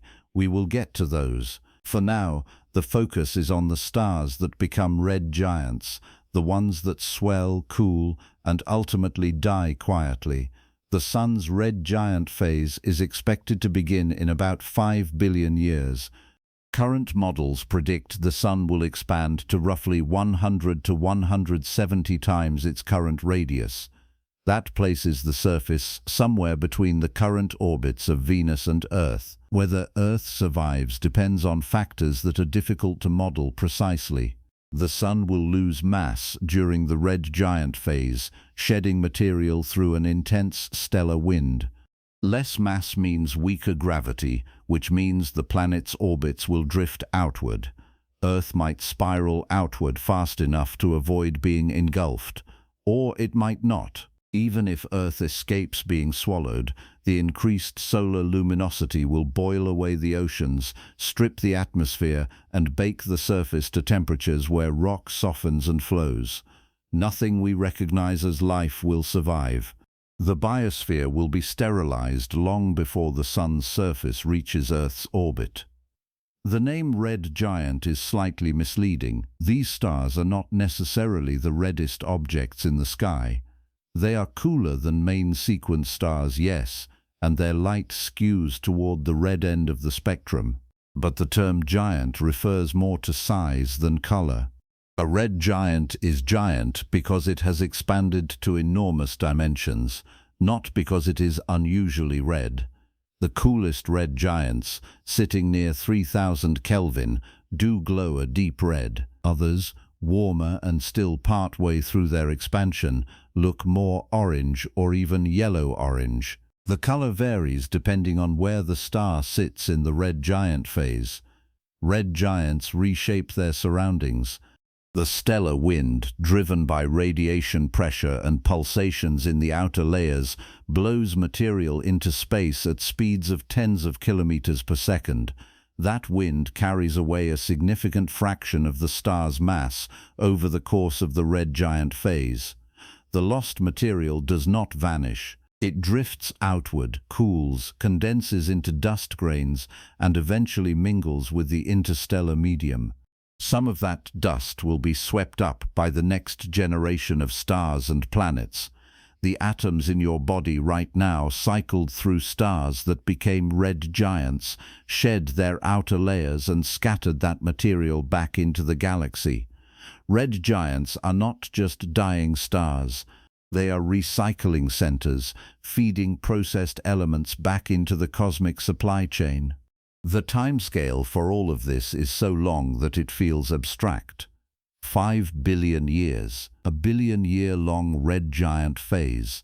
Numbers that large stop meaning anything to a brain that evolved to track seasons and lifetimes. But the process is happening right now in other solar systems. There are red giants visible in the night sky tonight. Arcturus, Aldebaran, Betelgeuse, all of them are stars that exhausted their core hydrogen and swelled into giants. Betelgeuse is particularly interesting because it sits near the boundary between red giant and red supergiant, and it may explode as a supernova within the next 100,000 years. Or it might already have exploded, and the light just hasn't reached us yet. The transformation from main sequence star to red giant is not sudden. It unfolds over millions of years. The star does not wake up one day and decide to expand. The process is gradual, driven by the slow exhaustion of hydrogen in the core, the contraction and heating of the helium core, and the ignition of shell burning. An observer watching from a safe distance would not notice dramatic changes on human timescales. But over millennia, the star would visibly grow, brighten and redden. And eventually, if the observer stayed around long enough, they would see the outer layers peel away, leaving behind a glowing remnant. Red giants are the final swelling. The last gasp of a star that spent billions of years burning steadily and is now spending its last reserves in a brief, dramatic expansion before fading into something smaller, denser, and far quieter. For the Sun, that moment is billions of years away. For other stars, it is happening now. And for the most massive stars, the ones that skip the red giant phase entirely and go straight to something even larger and more extreme, the swelling does not stop at 100 solar radii. It keeps going. And for the most massive stars, the ones that skip the red giant phase entirely and go straight to something even larger and more extreme, the swelling does not stop at 100 solar radii. It keeps going.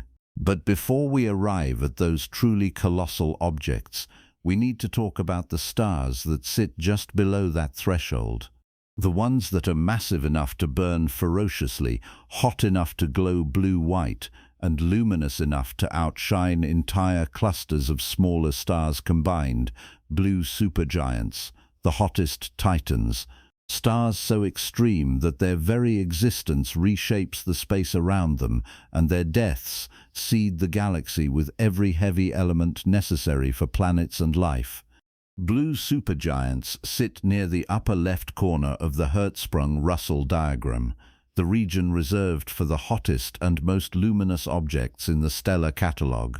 Surface temperatures range from about 10,000 Kelvin at the cool end up to 50,000 Kelvin for the most extreme examples. For context, the Sun burns at 5,700 Kelvin. A blue supergiant at 30,000 Kelvin is more than 5 times hotter at the surface.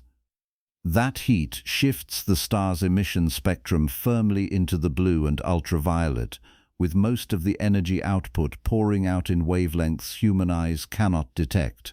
You would not see a blue supergiant the way your retina experiences color. You would be blinded by ultraviolet radiation long before your brain had time to process the blue-white glow. Luminosity for blue supergiants spans an enormous range, from roughly 10,000 times the Sun's output at the lower end to over 1 million solar luminosities for the brightest examples. 1 million. A single star radiating as much energy per second as 1 million suns. From across the galaxy, that kind of power makes blue supergiants visible even to relatively modest telescopes. They are cosmic floodlights, markers of regions where massive star formation has recently occurred or is still underway, and they do not need to be close to dominate the view. A blue supergiant sitting 10,000 light-years away can outshine every star in your local neighborhood combined. The spectral classification for these objects falls primarily into O-type and B-type. O-type blue supergiants are the hottest, burning at surface temperatures above 30,000 Kelvin, sometimes pushing past 40 or 50,000. B-type blue supergiants are slightly cooler, ranging from 10,000 to 30,000 Kelvin, but still far hotter than anything we would consider a normal star. Rigel, the brightest star in the constellation Orion and one of the most famous blue supergiants in the night sky, is a B-type supergiant. It weighs roughly 20 times the mass of the Sun and shines with a luminosity of about 117,000 solar luminosities. If you replaced the Sun with Rigel, Earth would be vaporized instantly. The habitable zone around Rigel sits hundreds of astronomical units out, farther than the orbit of Pluto. in a region where the sun barely provides enough warmth to keep methane from freezing. Mass is the defining feature. Blue supergiants typically weigh more than 10 solar masses, and the most extreme examples can exceed 20 or even 30 solar masses. Some may push past 40. That much mass means intense core temperatures, rapid fusion rates, and lifetimes measured not in billions of years but in millions. An O-type blue supergiant can exhaust the hydrogen in its core in about 1 million years. 1 million. For comparison, the Sun has been burning hydrogen for 4.5 billion years and has another 5 billion to go. A blue supergiant runs through its entire main sequence phase in the time it takes a small asteroid to drift halfway across the solar system. They are sprinters in a universe full of marathon runners, burning everything they have as fast as physics allows. The rapid fuel consumption comes with consequences. Blue supergiants generate intense stellar winds, streams of charged particles and ionized gas, blown outward by radiation pressure. The photons produced in the star's core push on the outer layers with enough force to lift material off the surface and accelerate it to speeds of hundreds or thousands of kilometers per second. A sun-like star loses mass slowly, shedding material through a gentle solar wind at a negligible rate. A blue supergiant can lose the equivalent of a 10 millionth of a solar mass per year, sometimes more. That might sound small, but over the course of a few million years, the cumulative loss strips away a substantial fraction of the star's envelope. The material does not vanish. It plows into the surrounding interstellar medium, compressing gas, triggering shock waves, and enriching the space around the star with processed elements. That mass loss also makes blue supergiants unstable. The outer layers pulsate, expand, contract, driven by shifts in the balance between radiation pressure and gravity. Some blue supergiants vary in brightness over periods of weeks or months as their surfaces oscillate. The instability is not catastrophic, not yet, but it is a warning sign that the star is running out of time.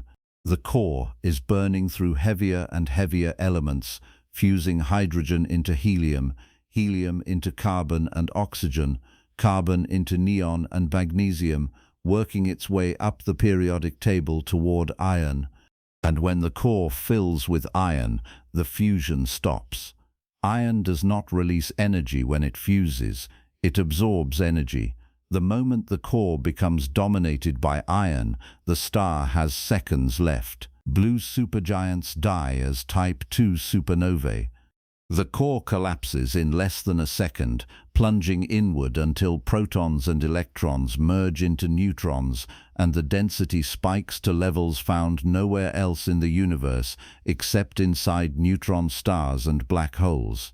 The infalling outer layers slam into the rigid neutron core and rebound, launching a shockwave that rips the star apart. The explosion, visible across millions of light-years, briefly outshines the entire galaxy.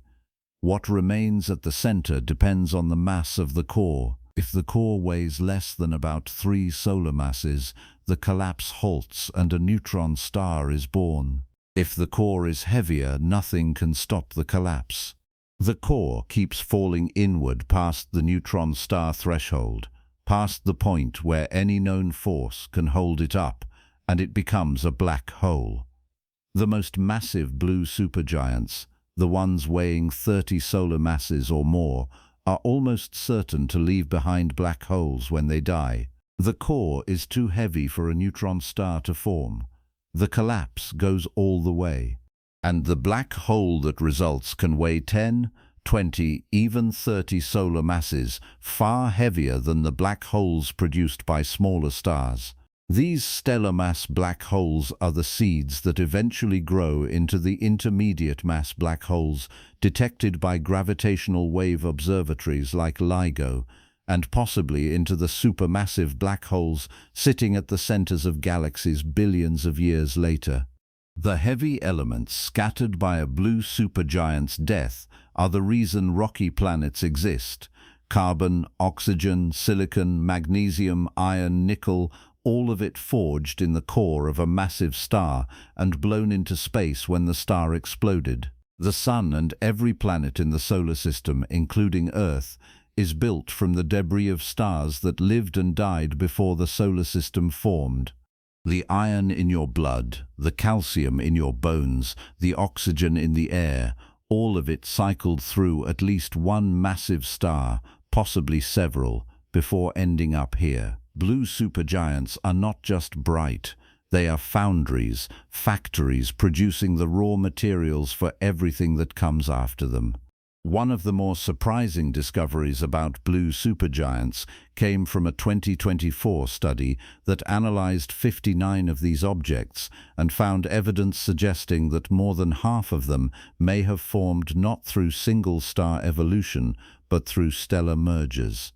Two stars in a close binary system, spiraling inward, colliding, and producing a single more massive object that looks like a blue supergiant, even though it never followed the normal evolutionary track. The researchers concluded that mergers may be the dominant channel to produce blue supergiants. If that result holds up, it means many of the brightest and hottest stars in the galaxy are not born. They are made, assembled through violent collisions that reset the clock and produce objects that would not have existed otherwise.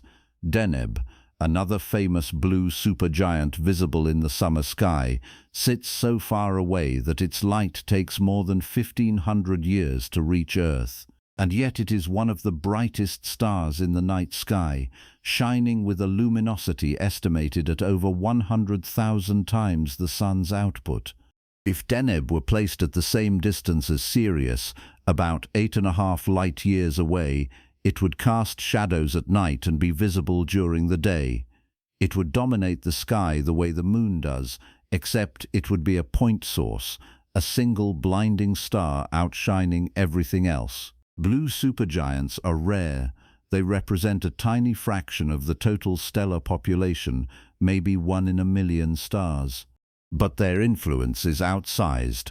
They ionize the gas around them, carve out bubbles in molecular clouds, trigger the formation of new stars, and enrich the interstellar medium with the heavy elements necessary for chemistry, geology, and biology. When they die, their supernovae send shockwaves rippling through space, compressing gas clouds and sparking the next generation of star formation. They are loud, violent, and essential. The lifetimes are so short that blue supergiants are always young. You will not find one drifting through the galactic halo or sitting quietly in a globular cluster. They die before they have time to wander far from where they were born. If you see a blue supergiant, you know massive stars formed in that region within the last few million years. They are timestamps, markers of recent cosmic events, and then they are gone. The explosion fades, the shockwave expands, the remnant neutron star or black hole drifts into the dark. What is left behind is a cloud of glowing gas, a supernova remnant that will shine for thousands of years before dispersing into the interstellar medium. And somewhere in that dispersing cloud, atoms forged in the core of a blue supergiant begin their slow journey toward the next star system, the next planet, the next chance at chemistry, structure, and perhaps life. The largest blue supergiants, the ones pushing the upper mass limit, blur the line between supergiant and hypergiant. And the stars that cross that line become something even stranger, objects so massive and so luminous that they belong in a category of their own. But before we reach the hypergiants, there is one more class of supergiant to cover. Stars that trade temperature for size, swelling to dimensions so vast that they make blue supergiants look compact by comparison. The largest blue supergiants, the ones pushing the upper mass limit, blur the line between supergiant and hypergiant. And the stars that cross that line become something even stranger. Objects so massive and so luminous that they belong in a category of their own. But before we reach the hypergiants, there is one more class of supergiant to cover: stars that trade temperature for size, swelling to dimensions so vast that they make blue supergiants look compact by comparison. Red supergiants, the universe's largest lighthouses. Stars so enormous that if you placed one where the sun sits, its surface would extend past the orbit of Mars, possibly past Jupiter, swallowing every rocky planet in the solar system and filling the inner solar system with a glowing envelope of plasma so diffuse you could fly a spacecraft through it without immediately vaporizing. These are not the hottest stars. They are not the most luminous in absolute terms, but they are the largest. By physical volume, nothing in the known universe exceeds the size of the biggest red supergiants. They are balloons of star stuff, expanded to scales that make a sun-like star look like a marble next to a beach ball. VY Canis Majoris, one of the largest red supergiants ever measured, possibly the largest depending on which estimate you trust. The numbers are so extreme they stop sounding real. The radius has been calculated at roughly 1,800 times the Sun's radius. 1,800. If you replaced the Sun with VY Canis Majoris, the surface would reach somewhere between the orbits of Jupiter and Saturn. A photon of light leaving the star's core would take weeks to fight its way to the surface. A spacecraft traveling at the speed of the Voyager probes would take years to cross from one side to the other, and the entire structure, this bloated sphere of glowing gas larger than the orbit of Mars, weighs only about 30 to 40 times the mass of the Sun. The density at the surface is lower than the best laboratory vacuum ever achieved on Earth. Most of the volume is almost nothing. A thin haze of ionized gas held together by gravity, radiating energy from a core that is running out of time. Red supergiants are the final evolutionary stage of very massive stars. These are objects that formed with at least 10 solar masses, often more. Some red supergiants began their lives at 20 or 30 solar masses.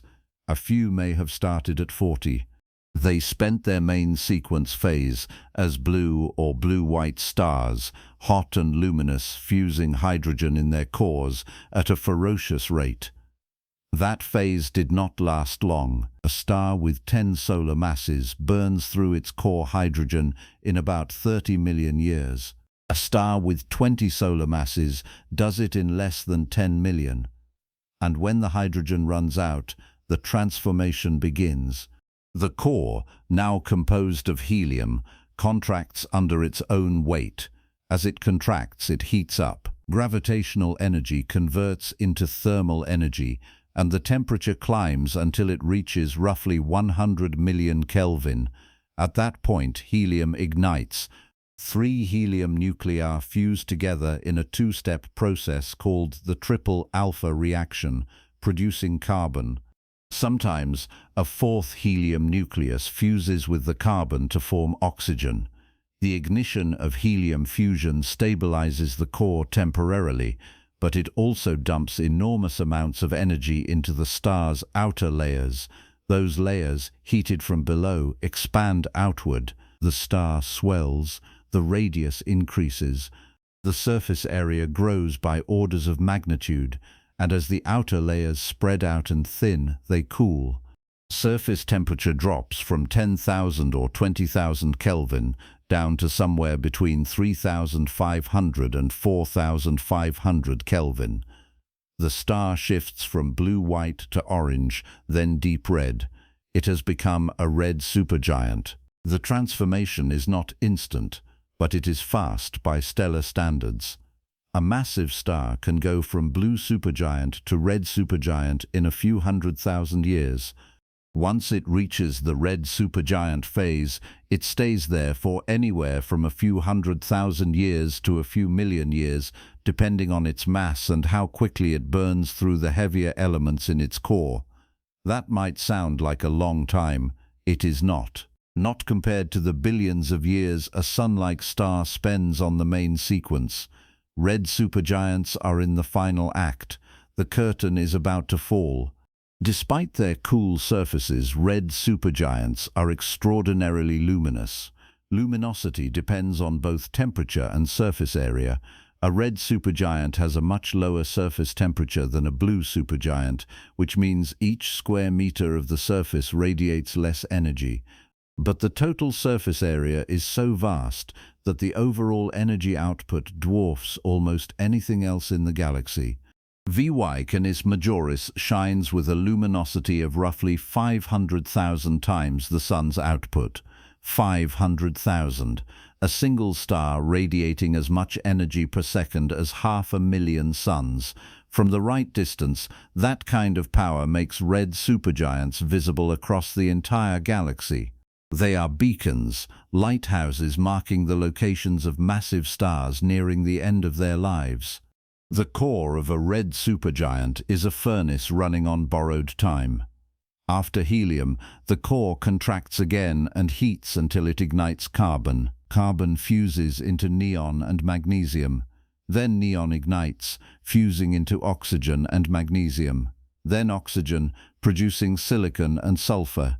Then silicon, the final step before the end, fusing into iron.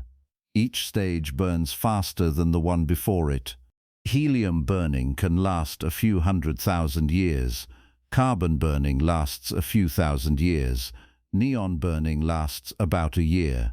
Oxygen burning lasts a few months. Silicon burning, the last fusion reaction a star will ever experience, lasts about a day, 1 day.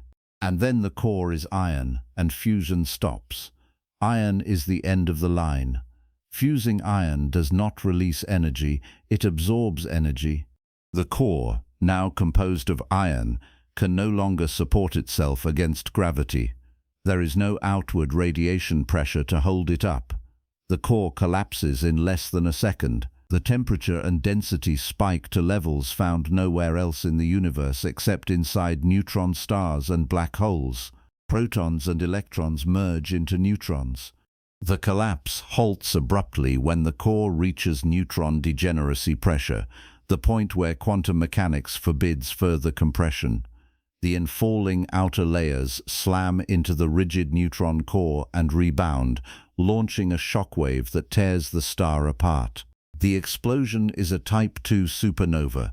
For a few weeks, the dying red supergiant outshines every other star in its galaxy combined, and then the light fades.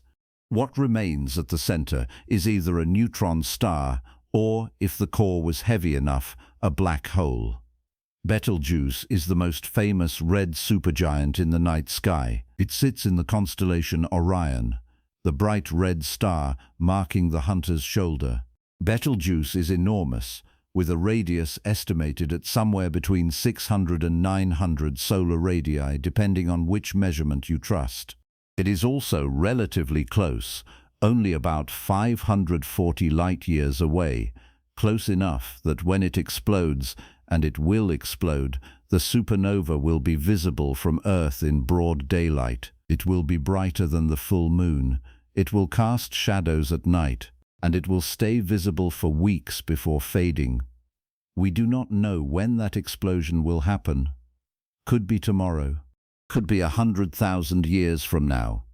The star is unstable, pulsating, shedding mass through a dense stellar wind and sitting right at the edge of core collapse. It has already exploded, possibly, and the light just has not reached us yet. Antares is another well-known red supergiant, the bright red star in Scorpius.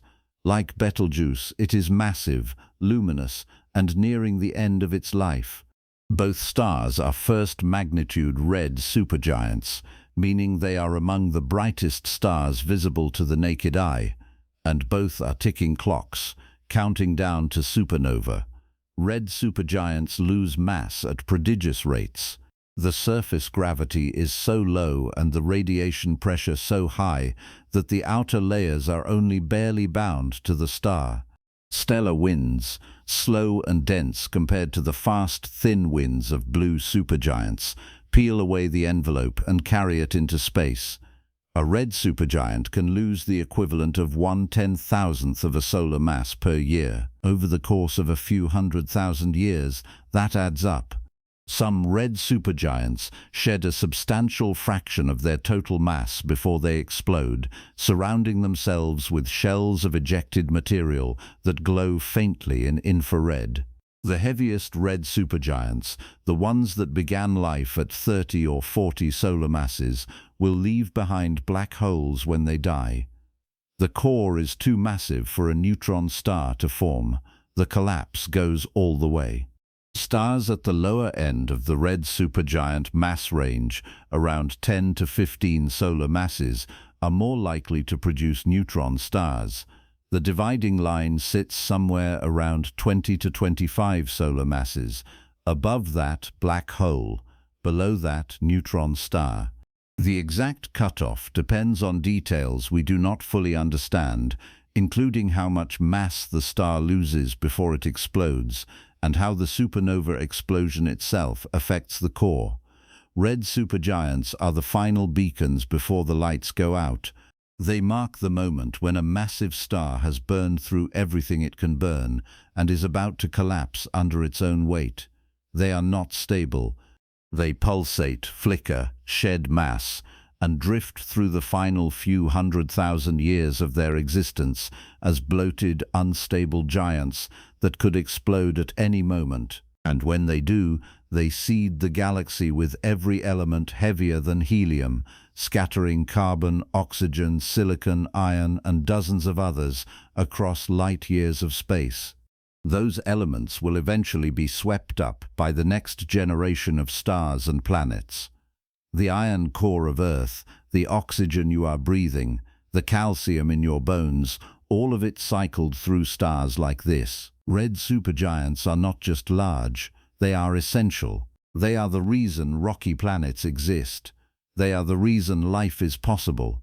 And they are counting down to the most violent events in the universe, explosions that will briefly outshine entire galaxies and leave behind remnants so dense that a teaspoon of their matter would weigh billions of tons. But even red supergiants, as extreme as they are not the final word in stellar enormity. There is one more category, stars so massive and so unstable that they sit at the absolute edge of what physics allows. But even red supergiants, as extreme as they are not the final word in stellar enormity. There is one more category, stars so massive and so unstable that they sit at the absolute edge of what physics allows. Hypergiants, the cosmic extremes. The rarest, most luminous, most unstable stars known to exist. Objects so massive and so bright that they are tearing themselves apart simply by existing. They shine with the light of millions of suns. They lose mass at rates that would dismantle a smaller star in geological eye blinks. And they sit so close to the point where radiation pressure equals gravity that the slightest imbalance can trigger eruptions violent enough to rival supernovae without actually destroying the star. Not yet. That comes later. Hypergiants are stars on the edge, burning so furiously that the universe itself seems to be barely holding them together. Start with the numbers because that is where the absurdity begins. A typical hypergiant weighs somewhere between 20 and 150 solar masses. Some estimates push the upper limit higher. The radius can exceed 1,000 solar radii. 1,000.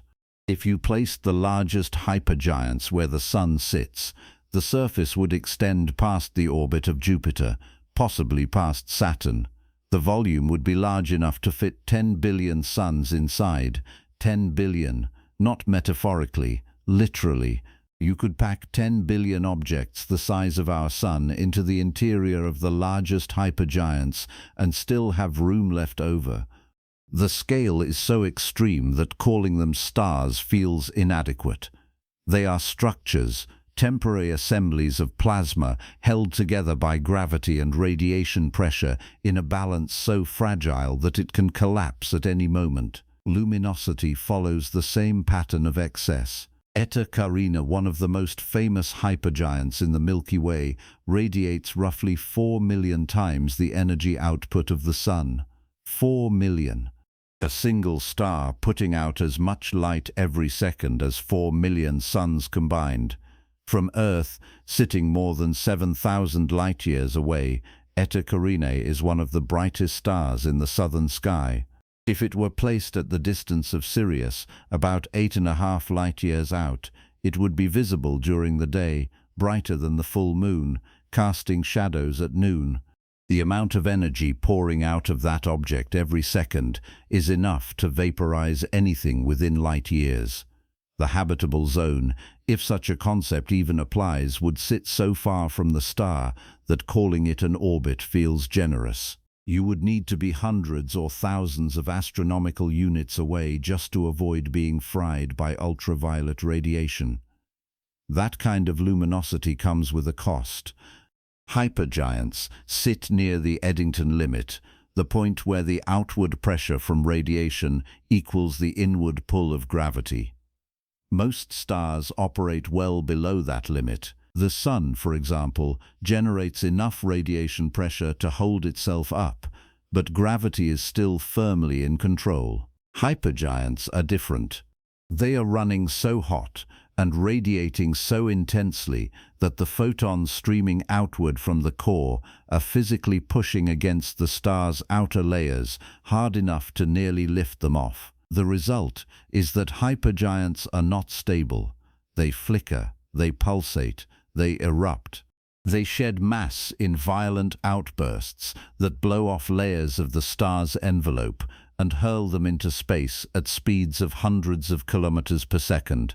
Roberta Humphreys, an astronomer who has studied these objects for decades, put it bluntly: hypergiants can throw out the mass of Jupiter or more in a single event.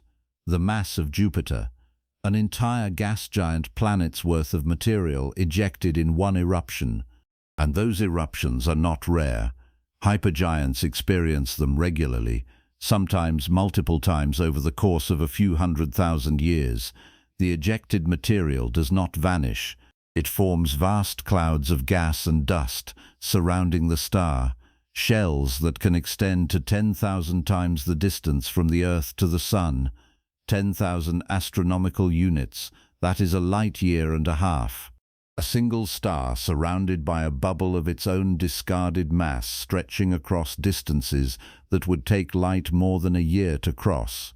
The spectral signature of a hypergiant is unmistakable. Astronomers look for something called a P Cygni profile, a specific pattern in the star's spectrum that indicates fast-moving gas streaming outward from the surface. The profile shows up as a combination of absorption and emission lines, blue-shifted absorption from gas moving toward us, and red-shifted emission from gas moving away.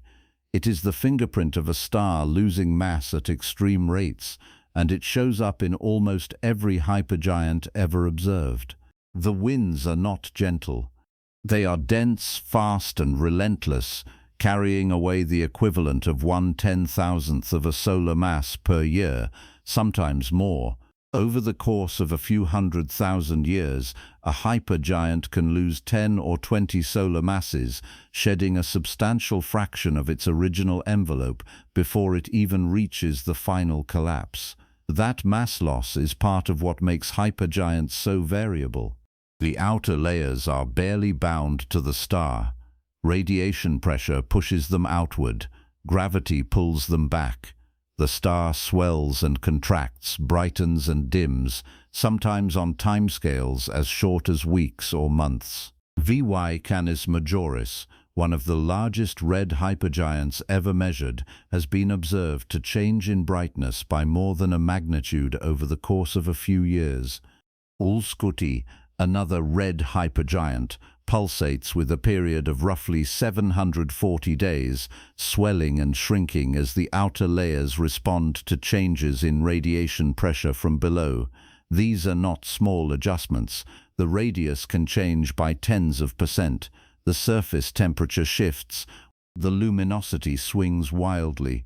Hypergiants are stars that refuse to sit still. Then there is Eta Carina, which belongs in its own subcategory of strange. In the mid-1800s, Eta Carina underwent what astronomers now call the Great Eruption, a decades-long outburst that briefly made it the second brightest star in the sky, despite sitting more than 7,000 light-years away. The star ejected several solar masses of material, forming a bipolar nebula called the homunculus that is still visible today, glowing in the light of the central star. The eruption was not a supernova. The star survived. But it was violent enough that for a while astronomers were not sure what they were looking at. Some thought it had exploded. It had not. It had just thrown off a massive chunk of its envelope and kept burning. Eta Carinae is still there, still shining, still losing mass, and still sitting close enough to the edge that it could go supernova tomorrow or 100,000 years from now. We do not know. The star does not know. It is running out of time, but the clock is hidden. Recent observations have captured something even stranger. In 2023, researchers reported watching a star transition from a red supergiant to a yellow hypergiant in about 1 year. 1 year. The entire process, which models predicted should take tens of thousands of years, happened smoothly and silently in less time than it takes for Earth to complete a single orbit around the Sun. The star grew to 1,540 times the Sun's radius, larger than the orbit of Jupiter, and shifted color as its surface temperature climbed. The researchers described it as the first evidence of an extreme stellar object changing phase that quickly. The observation does not fit cleanly into existing models. Hypergiants are not supposed to evolve that fast, but they did. And that tells us something uncomfortable. We do not understand these objects as well as we thought we did. The end of a hypergiant is violent, that much is certain. What is uncertain is exactly what form that violence takes. The traditional model says that a hypergiant, after burning through hydrogen, helium, carbon, neon, oxygen, and silicon in its core, will collapse and explode as a supernova. The core, now composed of iron, can no longer support itself. It collapses in less than a second. The outer layers rebound off the neutron core and explode outward. The supernova briefly outshines the galaxy, and what is left behind is either a neutron star or a black hole, depending on how much mass the core retained. But some hypergiants may skip that step entirely. Stephen Smart, an astrophysicist who has studied the final stages of massive stars, has suggested that stars heavier than about 17 solar masses may directly collapse into a black hole without going supernova first. The core collapses, the outer layers fall inward, and instead of rebounding, they just keep falling. The star vanishes. No explosion, no light show. Just a sudden absence where a hypergiant used to be, and a black hole sitting quietly at the center of a dispersing cloud of gas. The idea is called a failed supernova, and there is growing observational evidence that it happens. Several red supergiants have been monitored for years, catalogued, studied, and then one day they just disappeared. No supernova, no brightening. The star was there, and then it was not. Those vanishings are consistent with direct collapse. The star ran out of fuel, the core collapsed, and the black hole swallowed everything before a shockwave could form. If that is true, and the evidence is piling up, then some of the most massive stars in the universe die in silence. Not all of them. Some explode. Some may explode with such force that they blow themselves apart completely, leaving nothing behind. a phenomenon called a pair instability supernova that only happens to stars above a certain mass threshold. The dividing lines are still being mapped, but the picture that is emerging is messy. Hypergiants do not all follow the same script. Some explode, some collapse. Some erupt, lose most of their mass, and die quietly. And some, the most extreme examples, may do something we have not even predicted yet. What defines a hypergiant more than anything else is instability. These stars are not in equilibrium. They are fighting a war between radiation pressure trying to blow them apart and gravity trying to hold them together. The balance is so precarious that the slightest change in core temperature, the slightest fluctuation in fusion rate, can tip the star into an eruption. They are engines running at maximum output with no safety margin, no buffer, no room for error, and they are rare. Hypergiants represent a tiny fraction of the stellar population, maybe 1 in a million stars. Most of them are too far away to study in detail. A few, like Eta Carinae and Betelgeuse, are close enough that we can watch them in real time, track their variability, measure their mass loss, and wait for the inevitable collapse. The universe does not make many hypergiants, and the ones it does make do not last. They burn through their fuel in a few million years, maybe less. They shed enormous amounts of mass. They flicker and pulse and erupt. And then they collapse, either exploding or vanishing, leaving behind neutron stars or black holes or, in rare cases, nothing at all. They are extremes, outliers, stars that push the laws of physics to the breaking point and then break. And they are reminders that the universe is not made of stable objects quietly obeying rules. It is made of chaos, violence, and structures that barely hold together long enough to be noticed before they tear themselves apart. Some stars, though, find a different way to shed their outer layers, stripping down to their cores long before the final collapse, exposing the nuclear furnace beneath and turning themselves into something even stranger. Some stars, though, find a different way to shed their outer layers, stripping down to their cores long before the final collapse, exposing the nuclear furnace beneath and turning themselves into something even stranger. Wolf-Rayet stars, cosmic windstorms. Stars so hot, so bright, and so violent that they are blowing themselves apart in real time, shedding mass at rates that would dismantle a smaller star in the blink of an eye. These are not stable objects. They are not quietly burning hydrogen on the main sequence. They are stripped-down cores, exposed furnaces, stars that have lost their outer hydrogen envelopes and now sit naked in space, radiating at temperatures that push past 200,000 Kelvin, in the most extreme cases, 200,000, more than 30 times hotter than the sun's surface. Hot enough that the light pouring out of them is almost entirely ultraviolet, invisible to human eyes, energetic enough to ionize gas across light years. The name comes from two French astronomers, Charles Wolf and Georges Rayet, who first noticed these objects in 1867.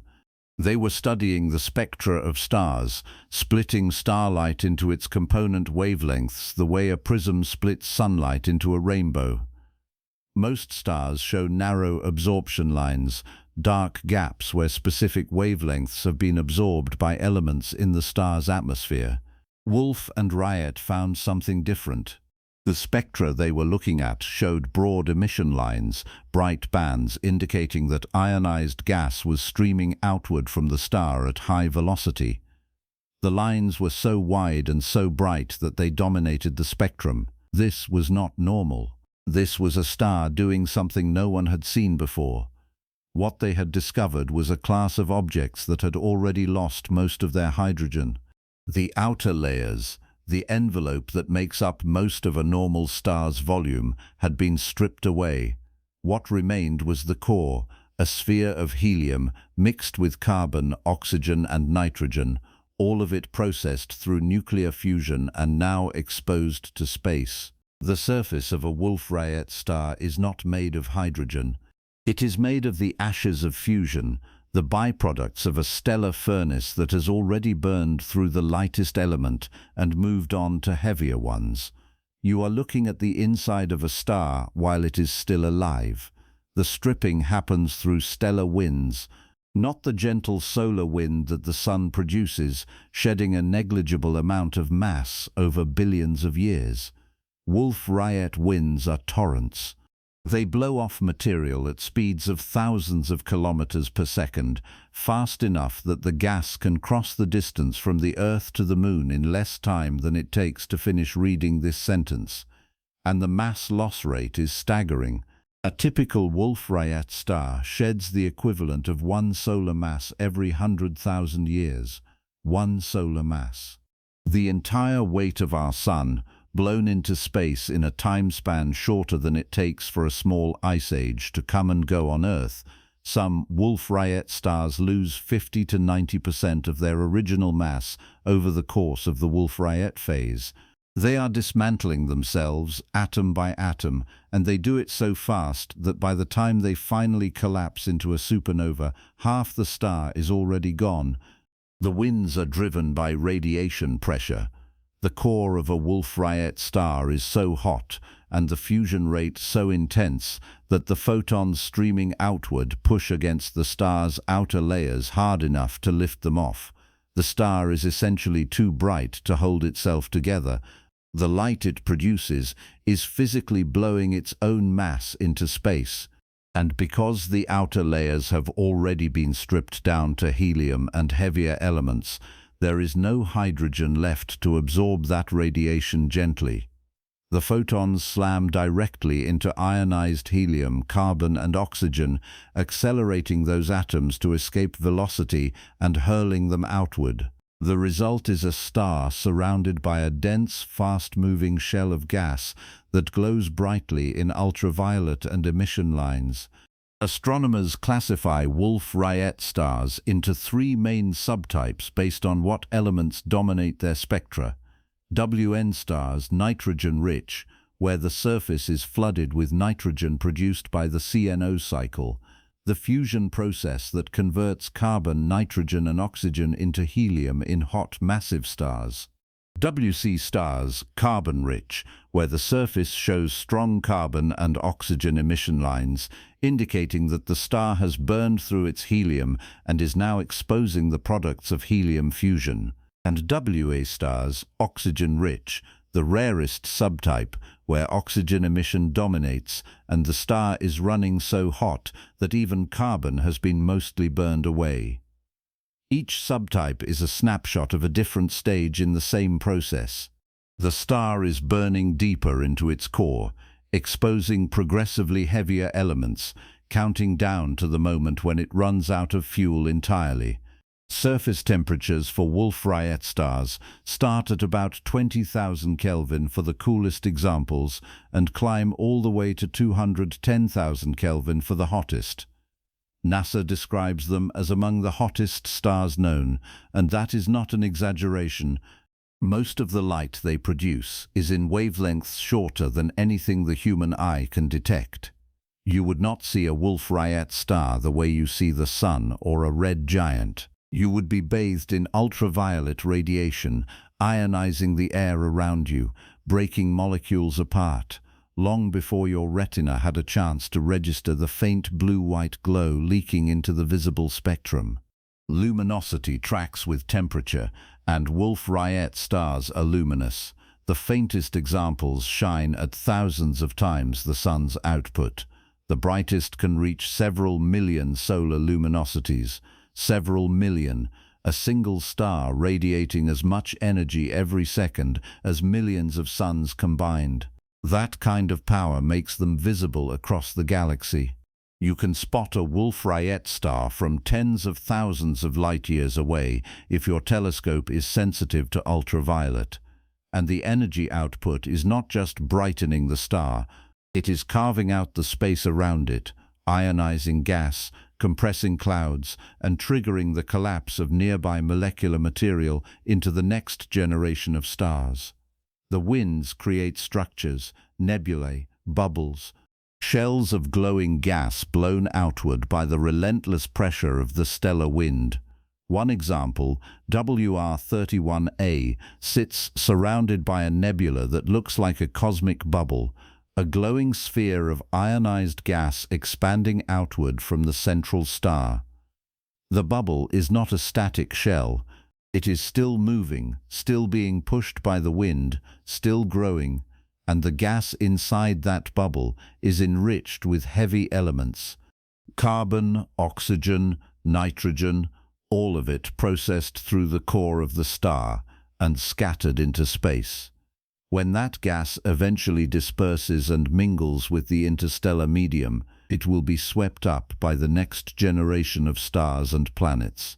The carbon in your cells, the oxygen you are breathing, the nitrogen in your DNA, some of it cycled through Wolf-Rayet stars billions of years ago and was blown into space by winds exactly like this. Roughly a few hundred to about 600 Wolf-Rayet stars have been catalogued in the Milky Way, depending on which survey you trust and when the data was collected. That makes them rare. Far rarer than red dwarfs, which number in the hundreds of billions. Rarer even than hypergiants. Wolf-Rayet stars are the endgame of only the most massive stars, objects that formed with at least 20 solar masses and often more. Lower mass stars never reach the Wolf-Rayet phase. They die as red giants, shedding their envelopes more gently, leaving behind white dwarfs. Only the heaviest stars strip down to their cores while still burning, and only those stars produce the kind of winds that define a Wolf-Rayet. The Wolf-Rayet phase is short. A few 100,000 years, maybe a million at the outside. That is nothing by stellar standards. The Sun has been on the main sequence for 4.5 billion years.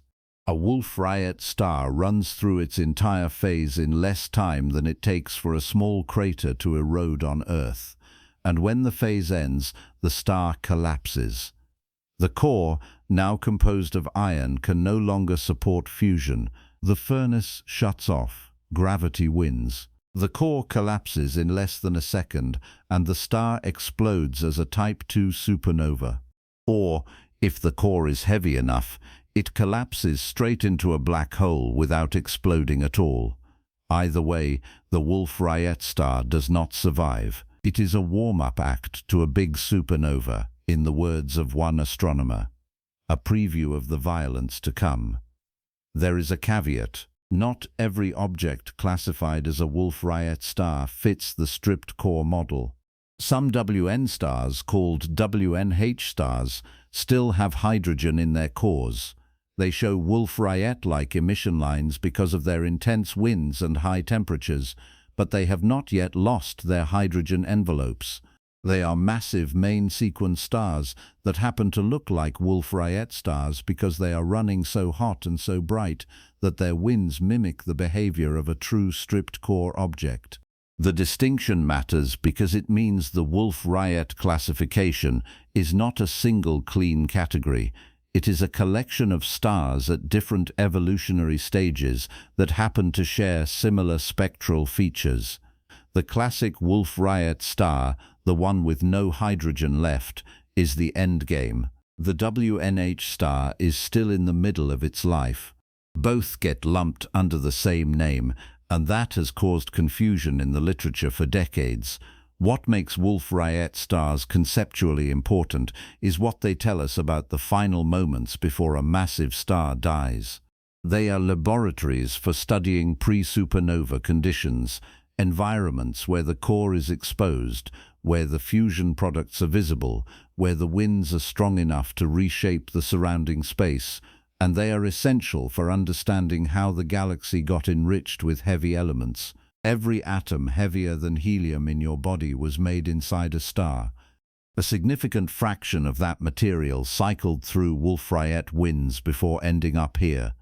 These stars are not just dying, They are seeding the universe with the raw materials for planets, chemistry, and life. The winds do not stop. The star keeps shedding mass until there is nothing left to shed, and then it collapses, leaving behind a remnant that is no longer a star in any recognizable sense.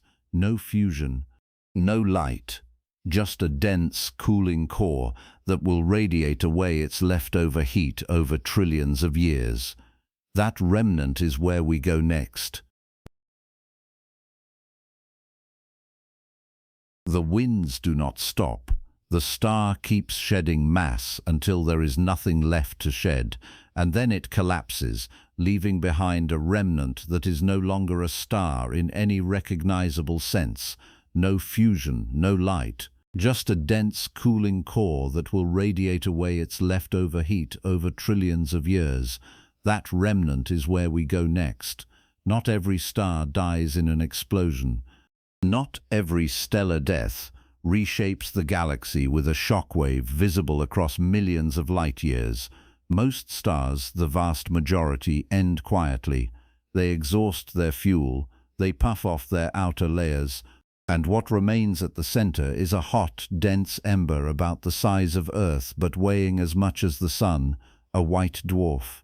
The final resting state of every star born with less than about 8 solar masses. That includes our Sun. That includes about 97% of all the stars that have ever formed in the Milky Way.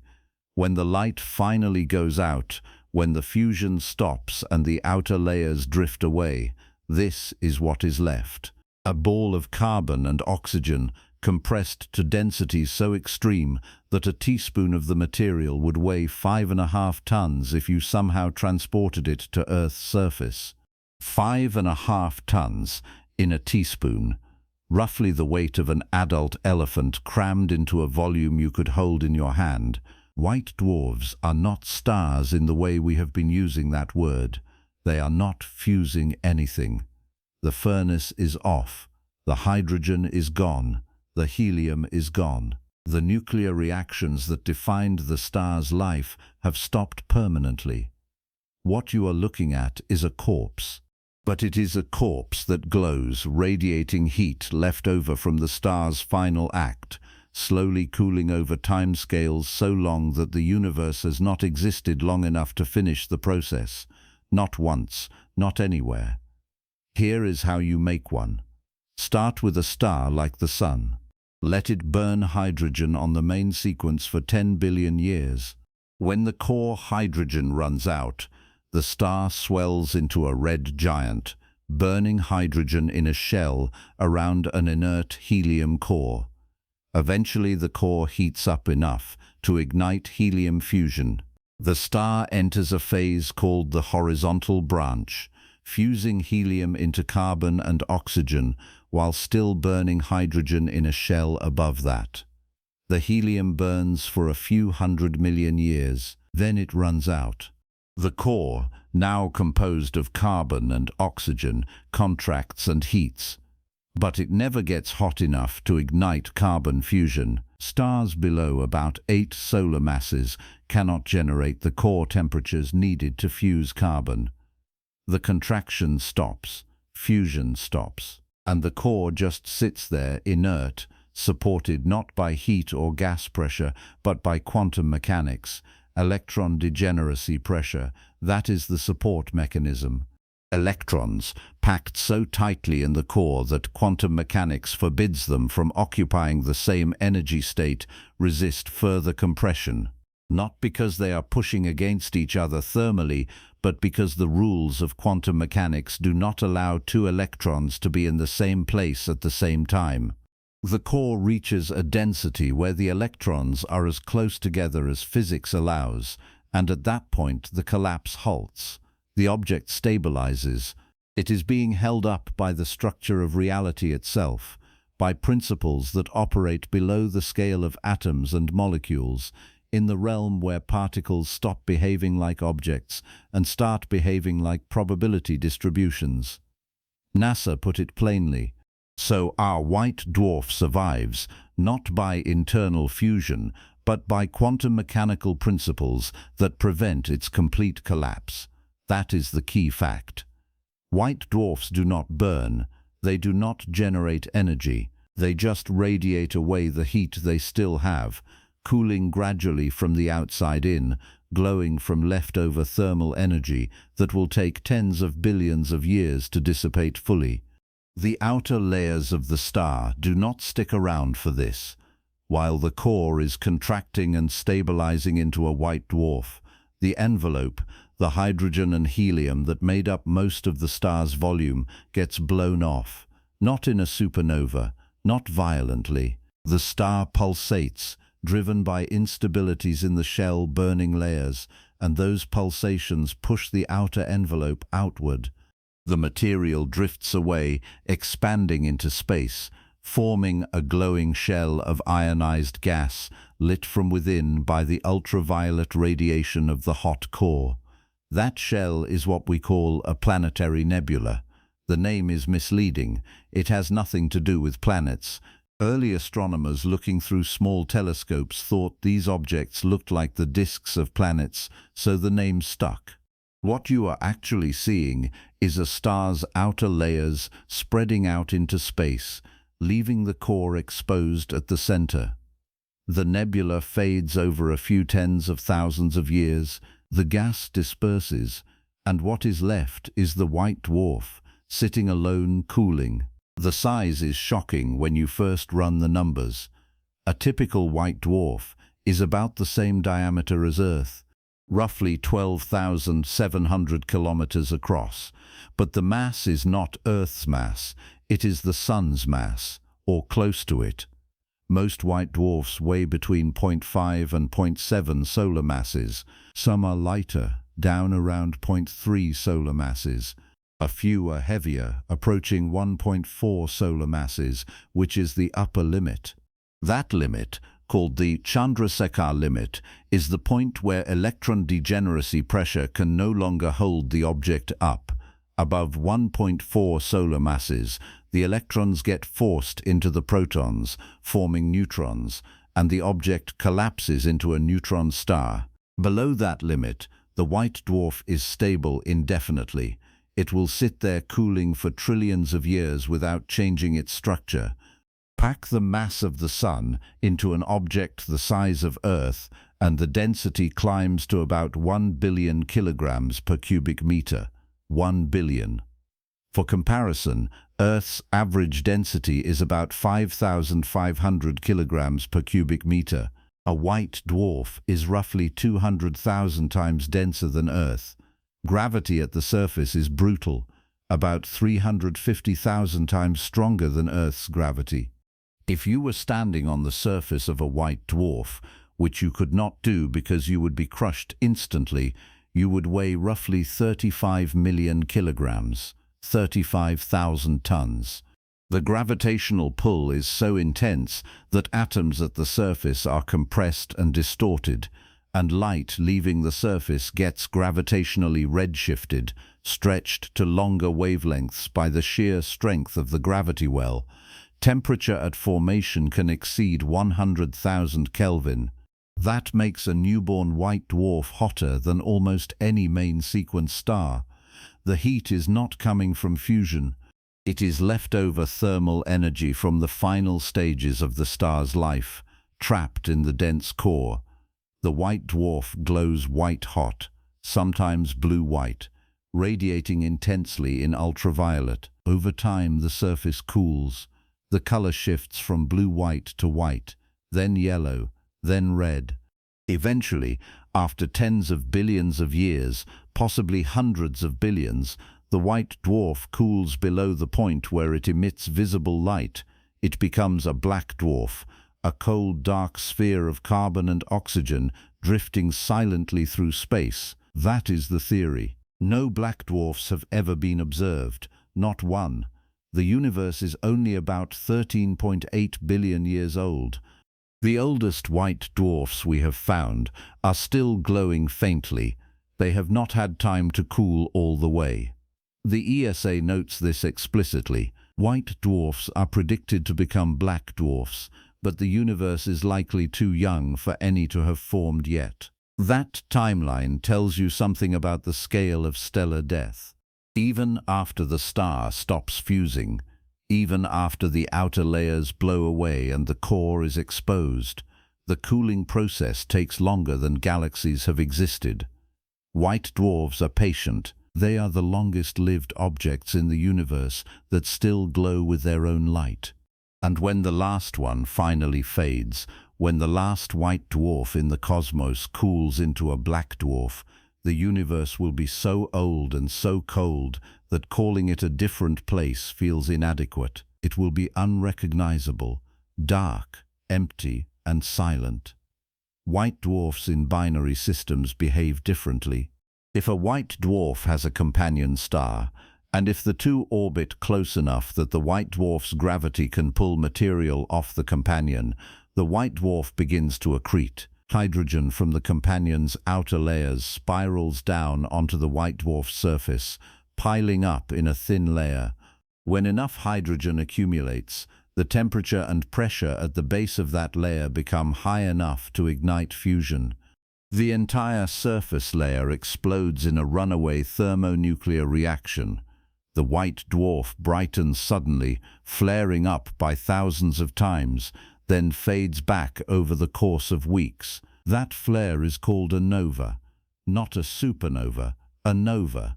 The white dwarf survives. The explosion only blows off the accreted layer. The core remains intact, and the process can repeat. Some white dwarfs have been observed undergoing multiple nova outbursts over the course of decades, but if the white dwarf accretes enough mass to approach the Chandrasekhar limit, something else happens. The core, now pushed past the point where electron degeneracy pressure can support it, begins to collapse. The collapse heats the core rapidly. Carbon fusion ignites, not gradually, all at once. The entire white dwarf detonates in a Type 1a supernova, a thermonuclear explosion so powerful that it completely destroys the star. Nothing is left behind, no neutron star, no black hole. Just a rapidly expanding cloud of vaporized carbon, oxygen, silicon, iron, and trace amounts of every other element up to nickel. Type 1a supernovae are important because they are all roughly the same brightness. That makes them useful as distance markers. Cosmologists use them to measure how fast the universe is expanding. The discovery that distant Type 1a supernovae were dimmer than expected is what led to the realization that the universe's expansion is accelerating. That discovery won a Nobel Prize, and it came from watching white dwarfs explode. White dwarfs are also used as cosmological age markers. Their cooling rate is predictable. Measure the temperature of a white dwarf, and you can estimate how long it has been cooling. That tells you how long ago the star that formed it died. Find the coolest white dwarfs in a star cluster, and you can estimate when star formation stopped in that cluster. The technique has been used to date some of the oldest stellar populations in the Milky Way, confirming that the galaxy has been forming stars for more than 10 billion years.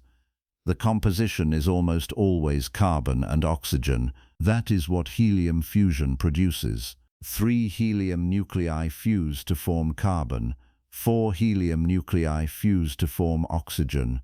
Stars that make it to the white dwarf stage spend hundreds of millions of years fusing helium, and by the time the helium runs out, the core is a mixture of carbon and oxygen in varying ratios depending on the star's mass and how long the helium burning phase lasted.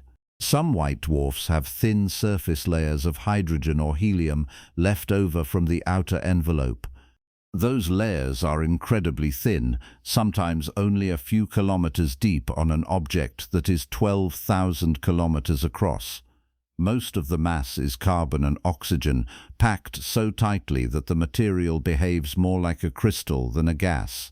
The core of a white dwarf is essentially a giant diamond, a ball of crystallized carbon and oxygen with a thin atmosphere of ionized hydrogen or helium. The transition from Wolf-Rayet star to white dwarf is not direct. Wolf-Rayet stars are too massive. They do not end as white dwarfs. They explode as supernovae or collapse into black holes. But the stars that do become white dwarfs, the sun-like stars and the orange dwarfs and the red dwarfs that are just barely massive enough to make it off the main sequence, those stars go through their own version of mass loss. They shed their envelopes as planetary nebulae. They strip down to the core, and then they cool. The process is quieter than a Wolf-Rayet wind, slower, but the endpoint is the same: a dense remnant, a stellar corpse, an object that no longer generates energy but refuses to disappear entirely. White dwarfs are everywhere.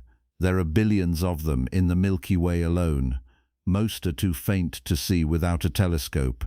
But they are there, scattered through the galaxy, cooling slowly, waiting for the universe to age enough that they can finally fade into darkness. And when the last star in the universe exhausts its fuel and becomes a white dwarf, and when that white dwarf cools into a black dwarf, the age of stars will be over. What comes after that is a universe of remnants. No light, no fusion, just cold spheres of matter drifting through an expanding void. But we are not there yet, and before we reach that far future, there is something even stranger to discuss: objects where the collapse did not stop at electron degeneracy pressure. Objects where gravity won and the core kept falling until even the atoms themselves were crushed out of existence. That is where we go next.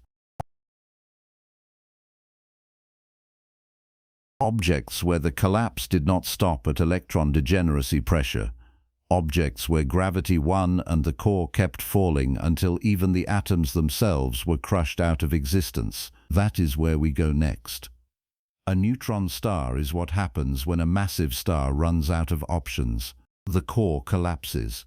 Gravity pulls inward with such ferocious intensity that electrons and protons are forced together, merging into neutrons.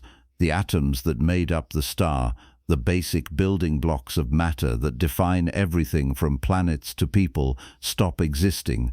What remains is a sphere of neutrons packed so tightly that a single teaspoon of the material would weigh 6 billion tons. 6 billion, not 6 million, not 600 million. 6 billion tons compressed into a volume you could hold in your hand. That is more than the weight of every human being on Earth combined, crammed into a teaspoon. And that teaspoon, if you somehow brought it to Earth's surface, would punch through the ground, through the crust, through the mantle, and keep falling until it settled somewhere near the planet's core, dragging a chunk of the planet down with it. Start with how you make one, because the process is not gentle.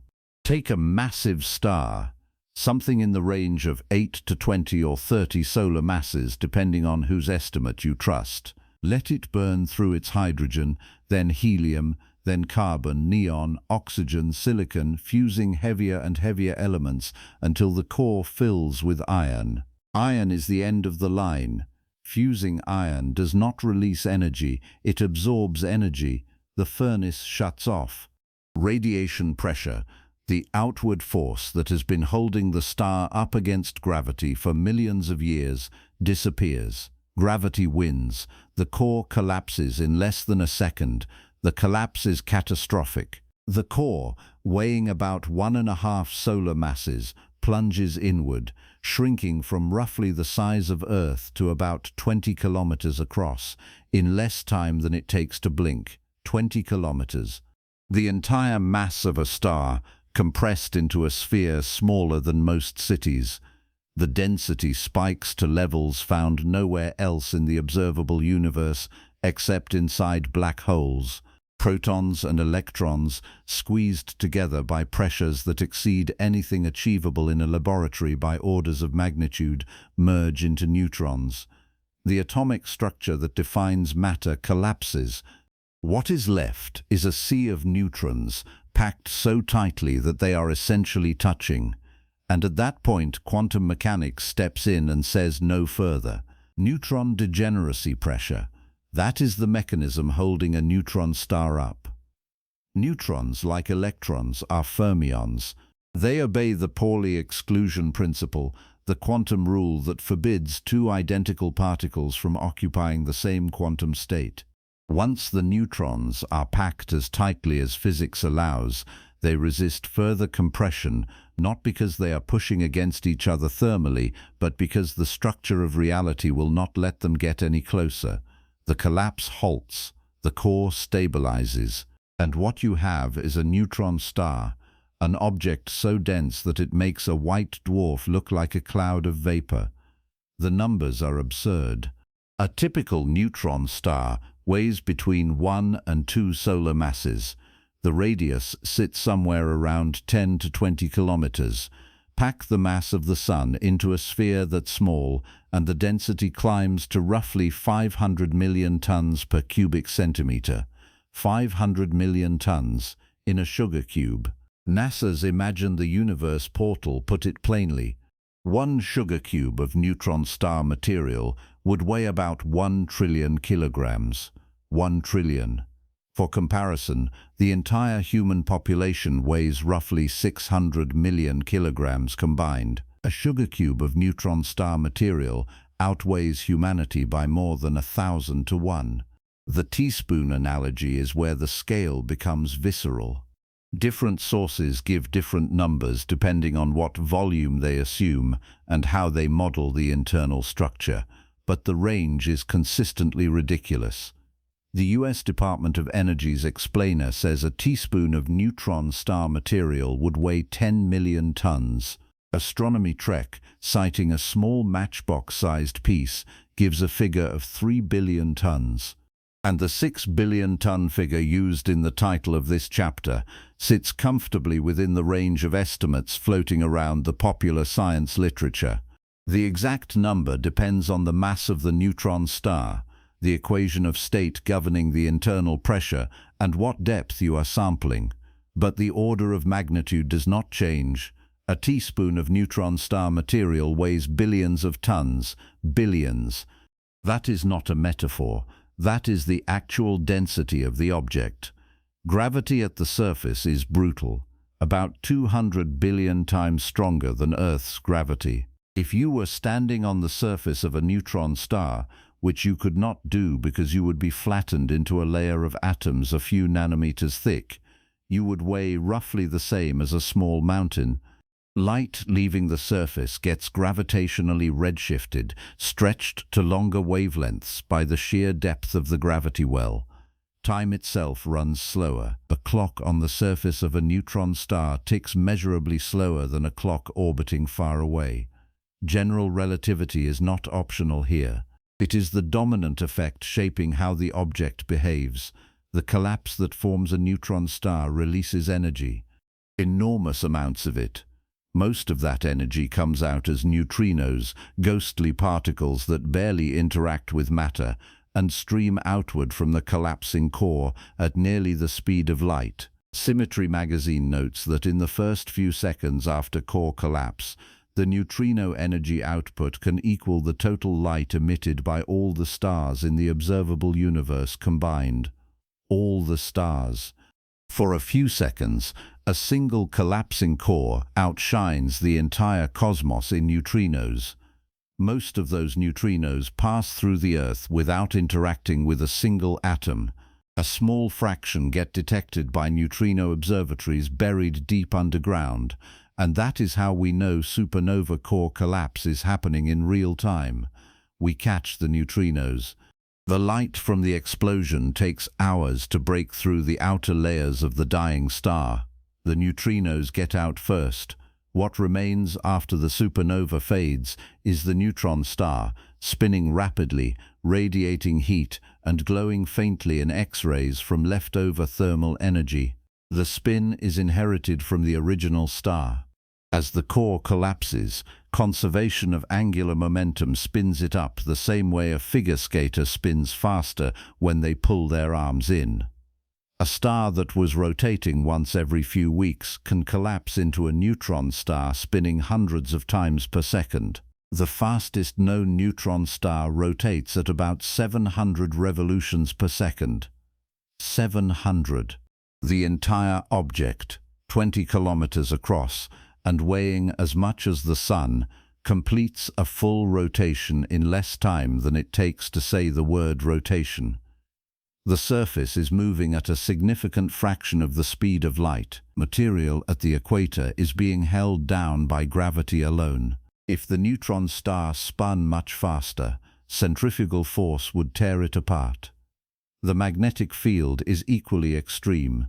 Neutron stars generate magnetic fields thousands of trillions of times stronger than Earth's.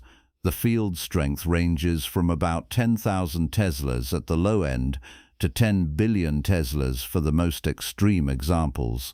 10 billion teslas. For comparison, the strongest continuous magnetic field ever produced in a laboratory sits at about 45 teslas. A neutron star's magnetic field is so intense that it warps the quantum vacuum itself, bending the paths of photons and altering the energy levels of atoms near the surface. If you got close to a neutron star, the magnetic field would be strong enough to disrupt the molecular bonds in your body, literally pulling you apart at the atomic level long before gravity had a chance to flatten you. The interior is where things get truly strange. Near the surface, you still have something resembling atomic nuclei, though they are compressed and distorted into structures that do not exist anywhere else. Deeper in, the nuclei merge into a continuous sea of neutrons, with a scattering of protons and electrons mixed in. Deeper still, pressures climb high enough that neutrons themselves may break down into their constituent quarks, forming what physicists call quark matter. That transition, if it happens, occurs somewhere near the core. No one knows for sure. The densities involved are so extreme that the equations governing nuclear physics become unreliable. The standard model of particle physics works beautifully at low energies, but at the pressures inside a neutron star core, the behavior of matter is governed by interactions we cannot replicate in any laboratory on Earth. Theorists predict exotic phases, pion condensates, hyperon matter, quark-gluon plasma, all of it speculative, all of it based on extrapolations from models that work in less extreme environments, and all of it inaccessible to direct observation because the core is buried under kilometers of the densest matter in the universe. Neutron stars cool over time, but slowly. A newborn neutron star, still glowing from the heat of core collapse, can have a surface temperature of a few million Kelvin. Over the course of thousands of years, the surface cools to around 1,000,000 Kelvin. Over millions of years, it cools further, dropping into the hundreds of thousands of Kelvin range. Eventually, after billions of years, it cools below the point where it emits detectable radiation and becomes a black neutron star, a cold, dense sphere drifting silently through space. That endpoint has not been reached yet. The universe is too young. The oldest neutron stars we have detected are still warm enough to glow faintly in X-rays. The discovery of neutron stars came through pulsars, objects we will cover in detail in the next chapter. In 1967, Jocelyn Bell Burnell, a graduate student working with radio telescopes at Cambridge, detected a regular pulse of radio waves coming from a fixed point in the sky. The pulse repeated every 1.3 seconds, so precisely that the team briefly wondered whether they had detected an alien signal. They had not. What they had found was a rotating neutron star spinning rapidly, sweeping a beam of radiation across space like a lighthouse. The beam happened to point toward Earth, and every time the neutron star completed a rotation, we saw a pulse. The discovery confirmed a theoretical prediction that had been sitting in the physics literature for decades. Neutron stars exist, and they are lighthouses, cosmic beacons marking the locations of dead massive stars. Neutron stars are not stable indefinitely. If a neutron star accretes enough mass from a companion in a binary system, it can be pushed past the point where neutron degeneracy pressure can hold it up. The limit sits at about 2 to 3 solar masses, depending on the equation of state. Above that threshold, nothing can stop the collapse. The neutron star implodes, falling inward past the point where any known force can resist gravity, and it becomes a black hole. That transition happens in less than a second. One moment, neutron star; the next moment, black hole. The object crosses the event horizon and disappears from the universe. Neutron stars are the densest observable objects in the cosmos. They are laboratories for testing physics at extremes we cannot reproduce anywhere else. They are remnants of violence, markers of stars that burned too bright and died too young. And they are proof that the universe does not stop at the limits of human intuition. 6 billion tons in a teaspoon. A magnetic field strong enough to distort space-time. A surface gravity that flattens matter into atomic layers. These are not theoretical constructs. These are real objects, scattered through the galaxy, spinning silently in the dark, waiting for someone to point a telescope in the right direction and catch the pulse. And they are proof that the universe does not stop at the limits of human intuition. 6 billion tons in a teaspoon. A magnetic field strong enough to distort space-time. A surface gravity that flattens matter into atomic layers. These are not theoretical constructs. These are real objects, scattered through the galaxy, spinning silently in the dark, waiting for someone to point a telescope in the right direction and catch the pulse. In 1967, a graduate student at Cambridge University was doing exactly that. Her name was Jocelyn Bell Burnell, and she was working with a radio telescope array at the Mullard Radio Astronomy Observatory, scanning the sky for quasars. The telescope was not sophisticated by modern standards. It was a field of metal wires and wooden posts spread across 4.5 acres of English countryside, designed to detect faint radio sources flickering in the sky. Bell Burnell's job was to analyze the paper readouts, long rolls of chart paper covered in wiggly lines, looking for anomalies. Most of what she saw was noise. Static from Earth's atmosphere, interference from television broadcasts, the occasional blip from a distant galaxy. And then, in August of that year, she noticed something strange, a regular pattern, a repeating signal. Pulses of radio waves arriving every 1.3 seconds, coming from the same fixed point in the sky. The signal was so regular, so precisely timed, that it did not look natural. It looked artificial. Bell Burnell and her advisor Anthony Hewish checked for interference. They ruled out satellites, radar, terrestrial broadcasts, anything human-made. The signal was coming from space, and it was not moving with the sun or the moon or anything in the solar system. It was fixed to the celestial sphere, repeating like clockwork, night after night. For a brief, wild moment, the team wondered whether they had detected an alien transmission. They nicknamed the source LGM-1, Little Green Men. The name was half joke, half acknowledgement that what they were seeing defied every assumption about how stars behave. Stars do not pulse, not like this, not with this kind of precision. They kept searching.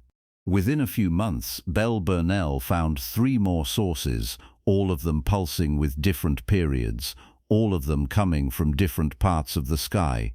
That ruled out the alien hypothesis. You do not expect 4 separate civilizations to all be broadcasting at Earth using the exact same technology from 4 different directions. Whatever was producing these signals, it was natural, and it was everywhere. The answer came from theory that had been sitting dormant in the astrophysics literature for decades. Neutron stars, the collapsed cores of massive stars, had been predicted in the 1930s but never observed. If a neutron star was spinning rapidly, and if it had a strong magnetic field, and if that magnetic field was misaligned with the rotation axis, then the magnetic poles would sweep around as the star spun. Charged particles accelerated near the poles would emit radiation, and that radiation would stream outward in a narrow beam like light from a lighthouse. If the beam happened to point toward Earth once per rotation, you would see a pulse. Not because the star was turning on and off, but because the beam was sweeping past you. The lighthouse effect. That was the mechanism, and the moment astronomers realized what they were looking at, pulsars went from mystery to cosmic goldmine. The name pulsar is shorthand for pulsating radio source, and it is slightly misleading. The star is not pulsating, it is not expanding and contracting, it is not brightening and dimming in the way a variable star does. It is spinning. The pulses you detect are an orientation effect. You are standing in the path of a rotating beam, catching it once per rotation. If you move to a different part of the galaxy, you might not see the pulses at all. The beam might never point in your direction. Pulses are lighthouses. The universe is full of them. Most of them we never see.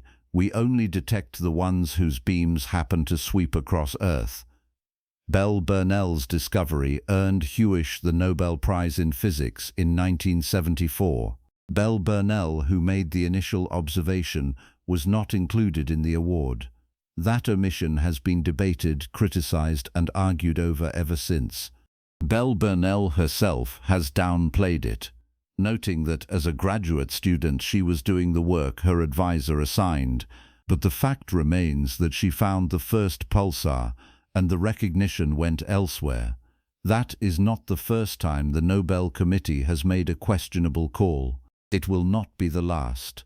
What matters now is what pulsars told us about neutron stars.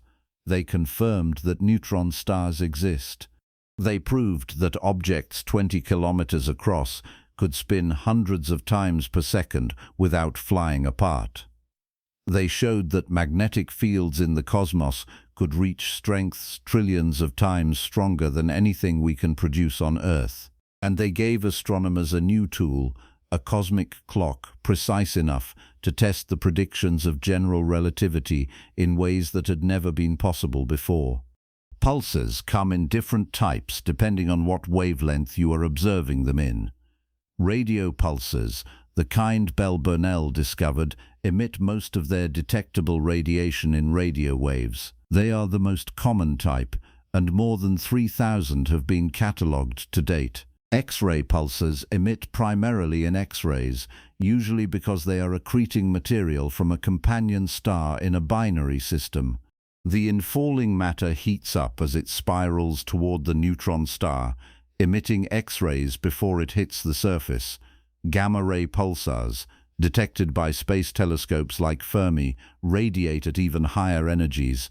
The Crab pulsar, sitting at the center of the Crab Nebula, the remnant of a supernova observed by Chinese astronomers in 1054, is one of the few objects bright enough to be detected across the entire electromagnetic spectrum: radio, optical, X-ray, gamma-ray. It is pulsing in all of them, 30 times per second, driven by a neutron star spinning so fast that its equator is moving at about 10% the speed of light. Then there are the millisecond pulsars. These are neutron stars that have been spun up to rotation periods of just a few milliseconds, sometimes less. The fastest known pulsar rotates at about 700 times per second. 700.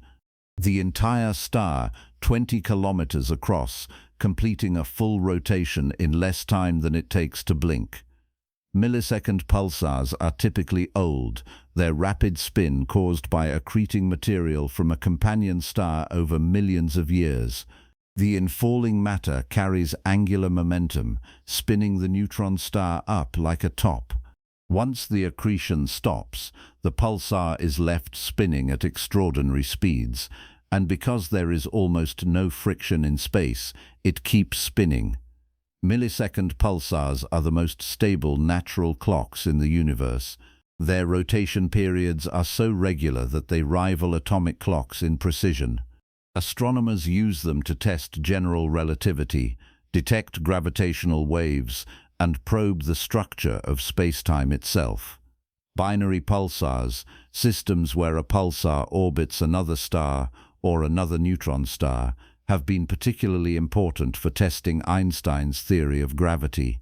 The Hulse-Taylor binary, discovered in 1974, consists of two neutron stars orbiting each other every 8 hours. General relativity predicts that such a system should lose energy by emitting gravitational waves, and that energy loss should cause the orbit to shrink over time. Observations over decades confirmed the prediction with extraordinary precision. The orbit is shrinking by exactly the amount Einstein's equations predict. That indirect detection of gravitational waves earned Russell Hulse and Joseph Taylor the Nobel Prize in 1993, 20 years before LIGO directly detected gravitational waves from merging black holes. Pulsars have also delivered surprises. In 1992, astronomers detected the first confirmed exoplanets orbiting a pulsar designated PSR B 1257+12, not around a normal star, around a neutron star.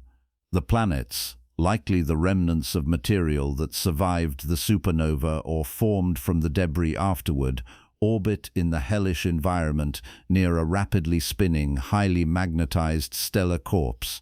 Those planets are not habitable. The radiation would sterilize anything on the surface in seconds.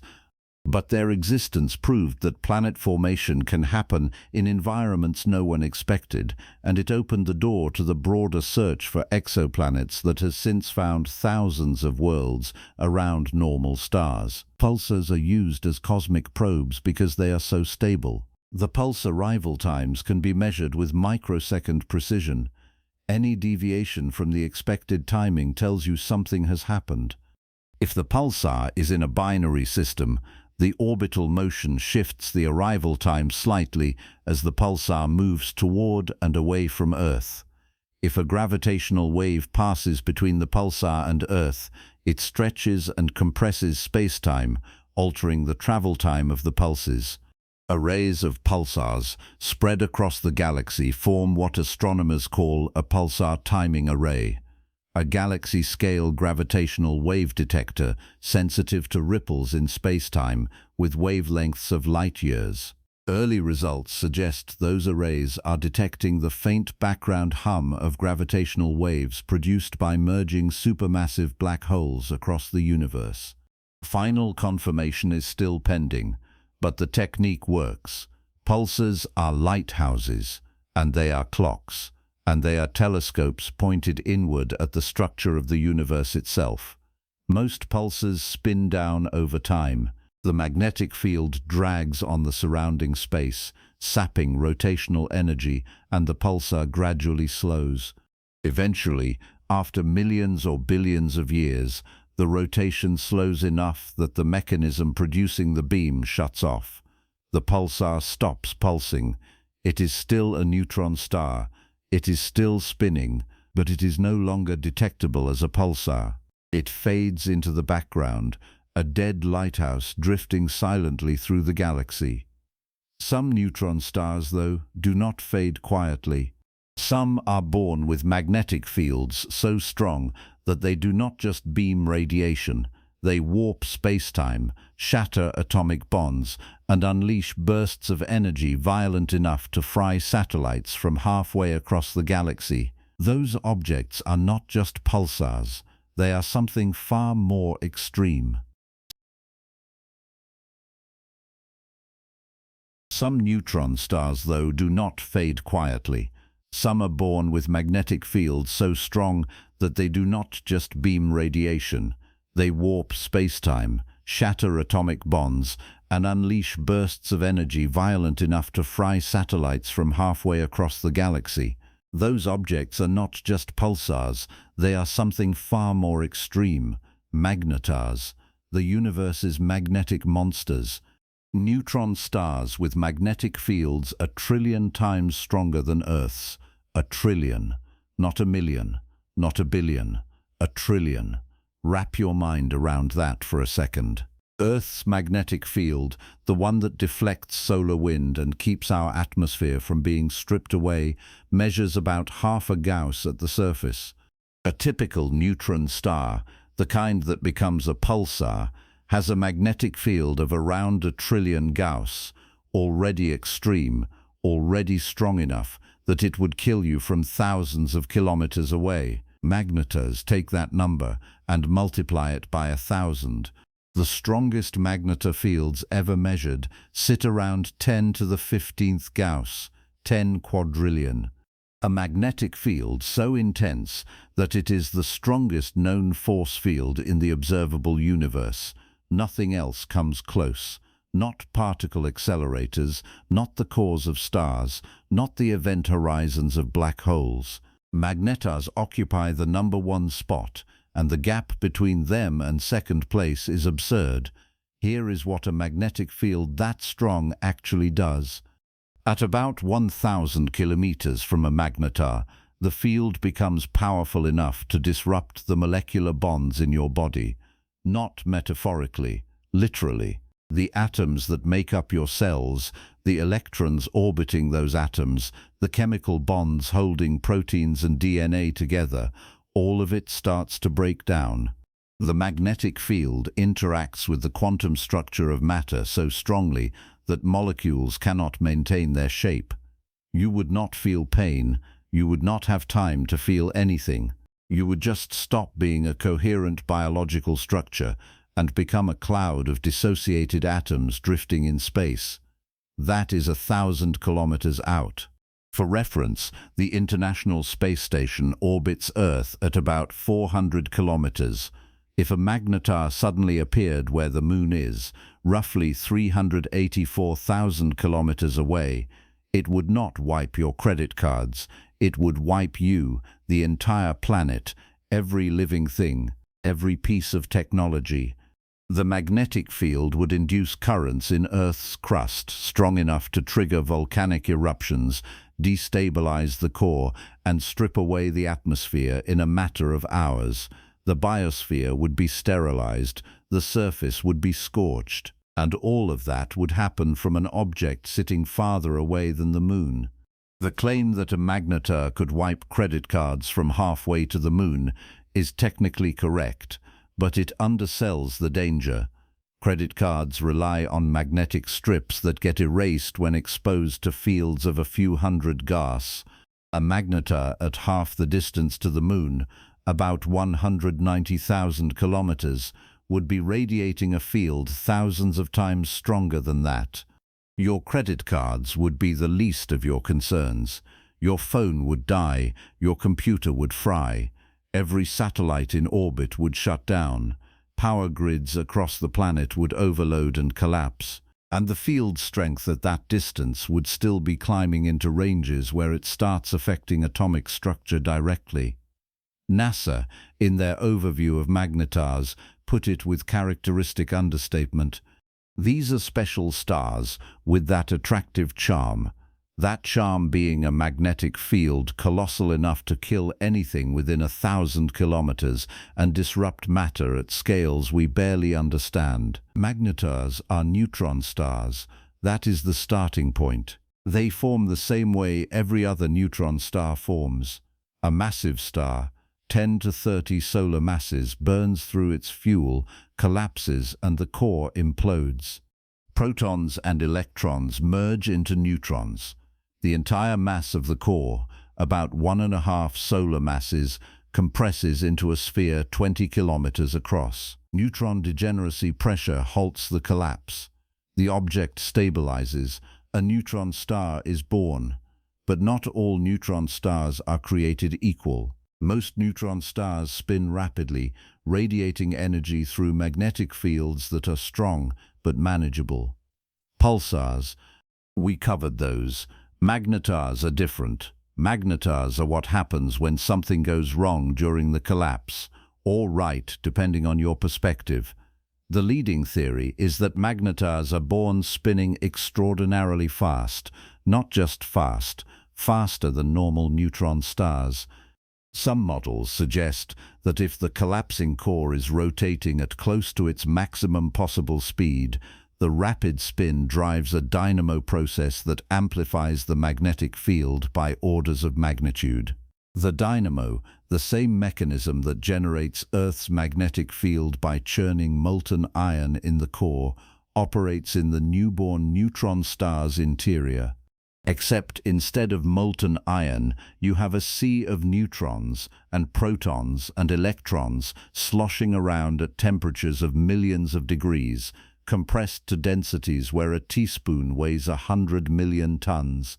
The dynamo kicks in, the field amplifies, and within seconds of birth, the neutron star has a magnetic field 1,000 times stronger than it should. That is the hypothesis. It explains why magnetars are rare. Most neutron stars do not spin fast enough during collapse to trigger the runaway amplification. Magnetars are the outliers, the edge cases, the objects that formed under conditions just extreme enough to push the magnetic field into territory where it becomes the dominant feature. The exact mechanism is not settled. Some researchers argue that the rapid spin is necessary. Others point to the possibility that turbulence in the collapsing core or asymmetries in the supernova explosion itself could seed the amplification without requiring extreme rotation. The debate is ongoing. What is not debated is that magnetars exist, that their fields are real, and that the energy stored in those fields is enough to power the most violent non-supernova events we have ever observed in the cosmos. Magnetars are associated with two categories of astronomical sources that puzzled astronomers for decades before the magnetar model explained them: soft gamma repeaters, or SGRs, and anomalous X-ray pulsars, or AXPs. Soft gamma repeaters emit bursts of gamma rays, sometimes repeatedly, with no obvious pattern. The bursts are soft in the sense that the photons are lower energy than the hard gamma rays produced by more violent events, but they are still gamma rays, still energetic enough to punch through most materials, still dangerous.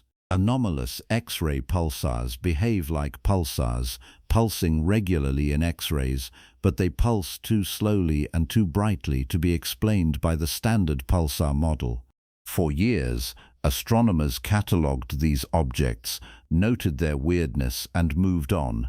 Then the magnetar hypothesis came along, and everything clicked into place. Soft gamma repeaters are magnetars experiencing sudden shifts in their crusts, starquakes that release enormous amounts of magnetic energy in the form of gamma-ray bursts. Anomalous X-ray pulsars are magnetars in a quieter phase, radiating X-rays powered by the slow decay of their magnetic fields rather than by rotation.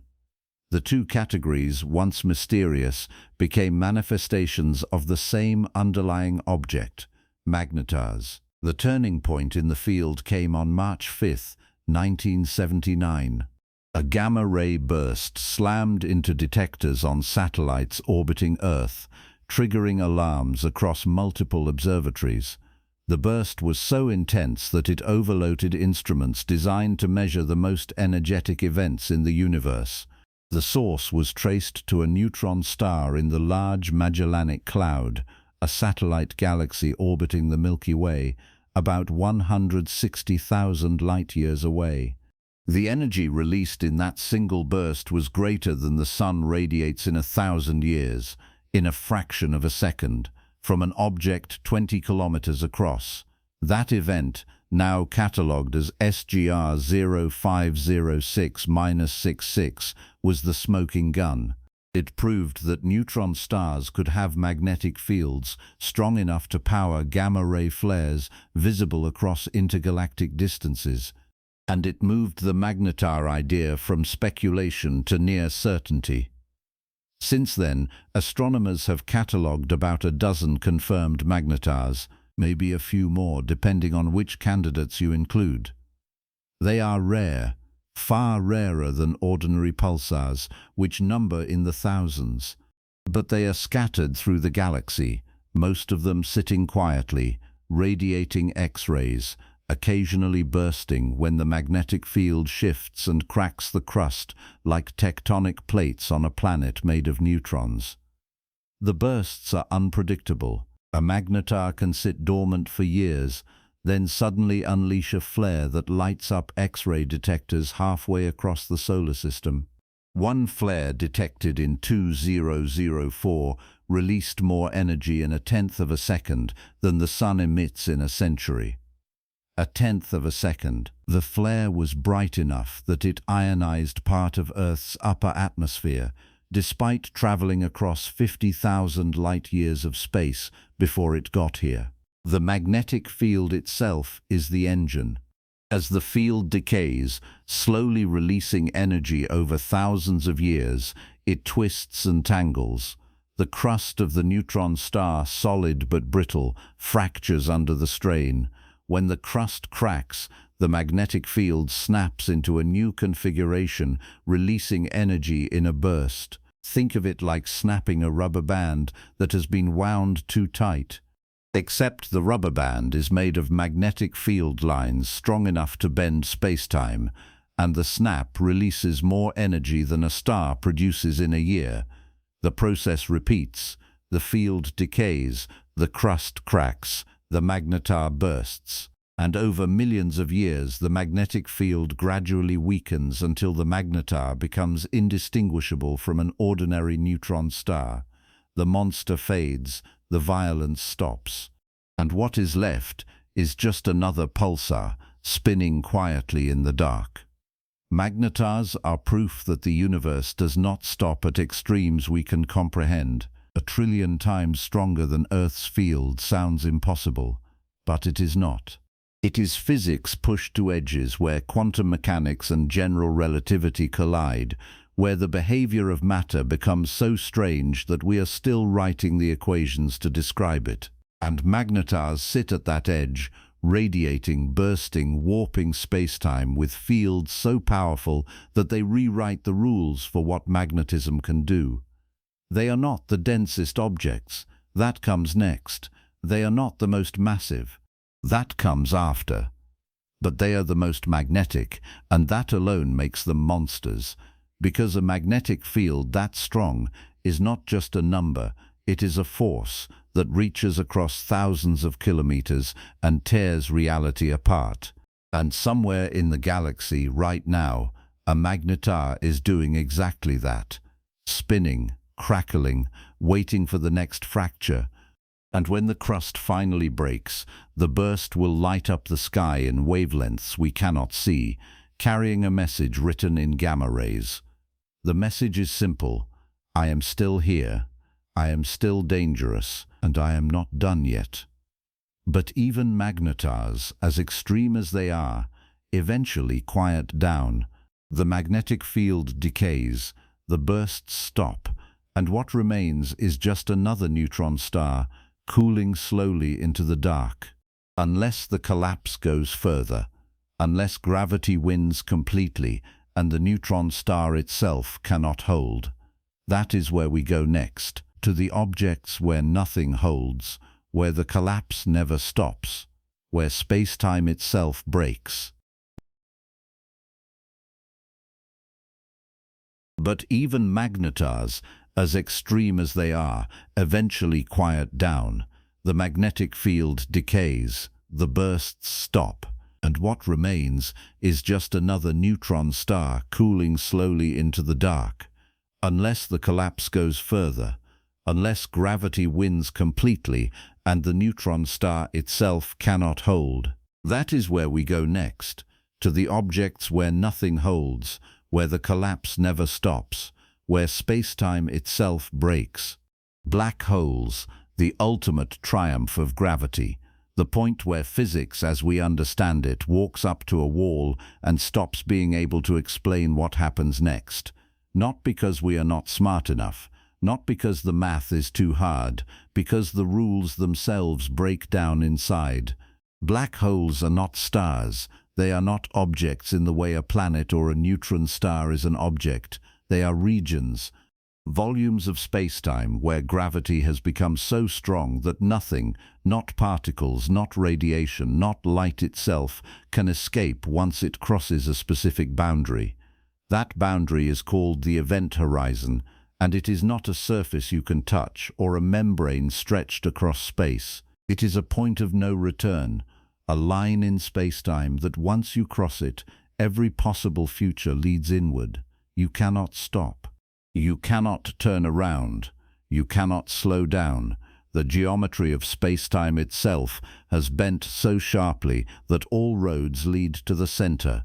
And what waits at the center, according to general relativity, is a singularity, a point where density becomes infinite and the equations that describe gravity output nonsense. Scientists do not fully know what matter looks like inside the event horizon. NASA says that plainly. We have theories, we have models, but we do not have observations and we never will. The event horizon is one-way glass. Information goes in, nothing comes out. Black holes form in two main ways, and the size difference between the two categories is so vast that calling them the same thing feels misleading. Start with the smaller ones, stellar mass black holes. These form when the most massive stars, the ones weighing more than about 20 or 30 solar masses depending on whose estimate you trust, run out of fuel and collapse. The core implodes. Protons and electrons merge into neutrons. Neutron degeneracy pressure tries to hold the core up. But if the core is heavy enough, more than about 3 solar masses after the supernova has blown off the outer layers, even neutron degeneracy pressure is not enough. The collapse continues. The core falls past the neutron star threshold, past the point where any known force can resist gravity, and it keeps falling. It crosses its own event horizon, and from the outside, the star simply vanishes. What is left is a black hole, a region of warped spacetime, roughly 10 to 100 kilometers across, depending on how much mass the core retained. The object is invisible. It does not glow. It does not radiate. You can only detect it by watching how it affects the matter and light around it. If it is in a binary system, you can see the companion star wobbling. If it is accreting material, gas spiraling inward heats up and radiates X-rays before it crosses the event horizon. But the black hole itself, the region inside the horizon, is gone from the universe. You cannot see it. You cannot probe it. You can only measure its gravity and infer that something is there. The second category is supermassive black holes, and they are a different beast entirely. These sit at the centers of galaxies, including our own. The supermassive black hole at the heart of the Milky Way, Sagittarius A star, weighs about 4 million times the mass of the Sun. 4 million, compressed into a region smaller than the orbit of Mercury. That is relatively small for a supermassive black hole.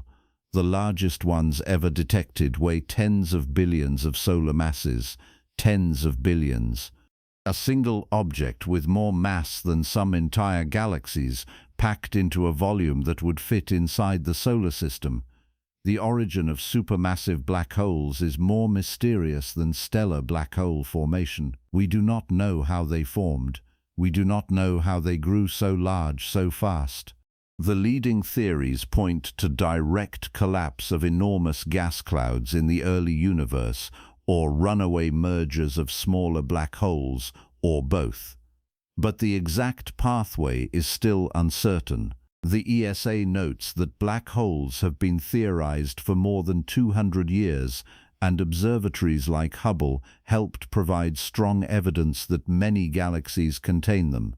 But understanding how supermassive black holes got to be supermassive is still an open question. Black holes do not suck. That is the most common misconception, and it needs to be put down immediately. A black hole does not reach across space and pull things in like a vacuum cleaner. From far away, the gravity of a black hole behaves exactly like the gravity of any other object with the same mass. If you replace the Sun with a black hole of one solar mass right now, Earth's orbit would not change. The planets would keep spinning in their lanes. We would all freeze to death because the Sun's light would be gone, but gravitationally, nothing would move. Black holes only become dangerous when you get close to the event horizon.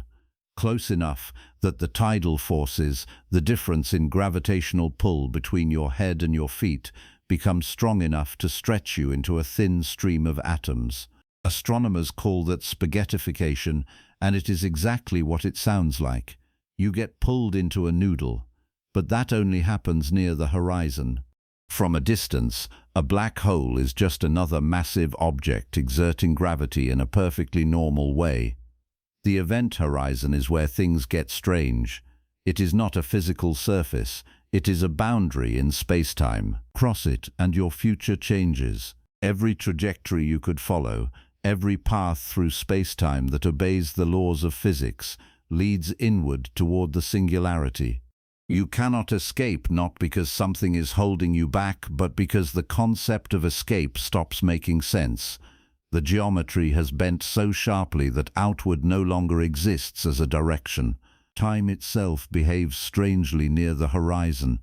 To an outside observer, you would appear to slow down as you approached the event horizon, your image freezing at the boundary, red-shifted into invisibility. To you, falling inward, nothing unusual would happen as you crossed. You would pass through the horizon without feeling anything, at least not until the tidal forces closer to the singularity tore you apart. The horizon is not a wall, it is a point in your trajectory where the exit vanishes. Hawking radiation is a theoretical effect predicted by Stephen Hawking in the 1970s.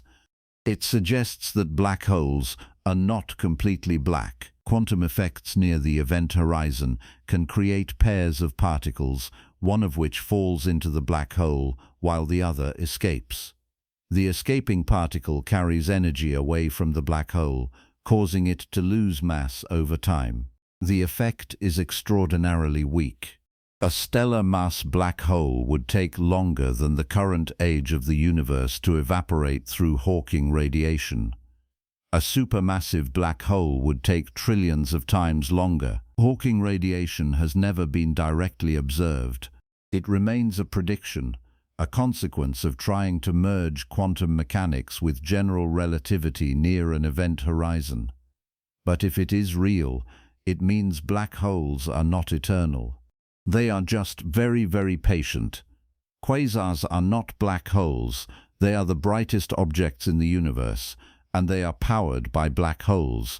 But the light is not coming from inside the event horizon. It is coming from the matter spiraling inward toward the black hole, heating up as it falls, radiating at temperatures of millions of degrees. The accretion disk, the swirling cloud of doomed material, glows so brightly that a single quasar can outshine an entire galaxy.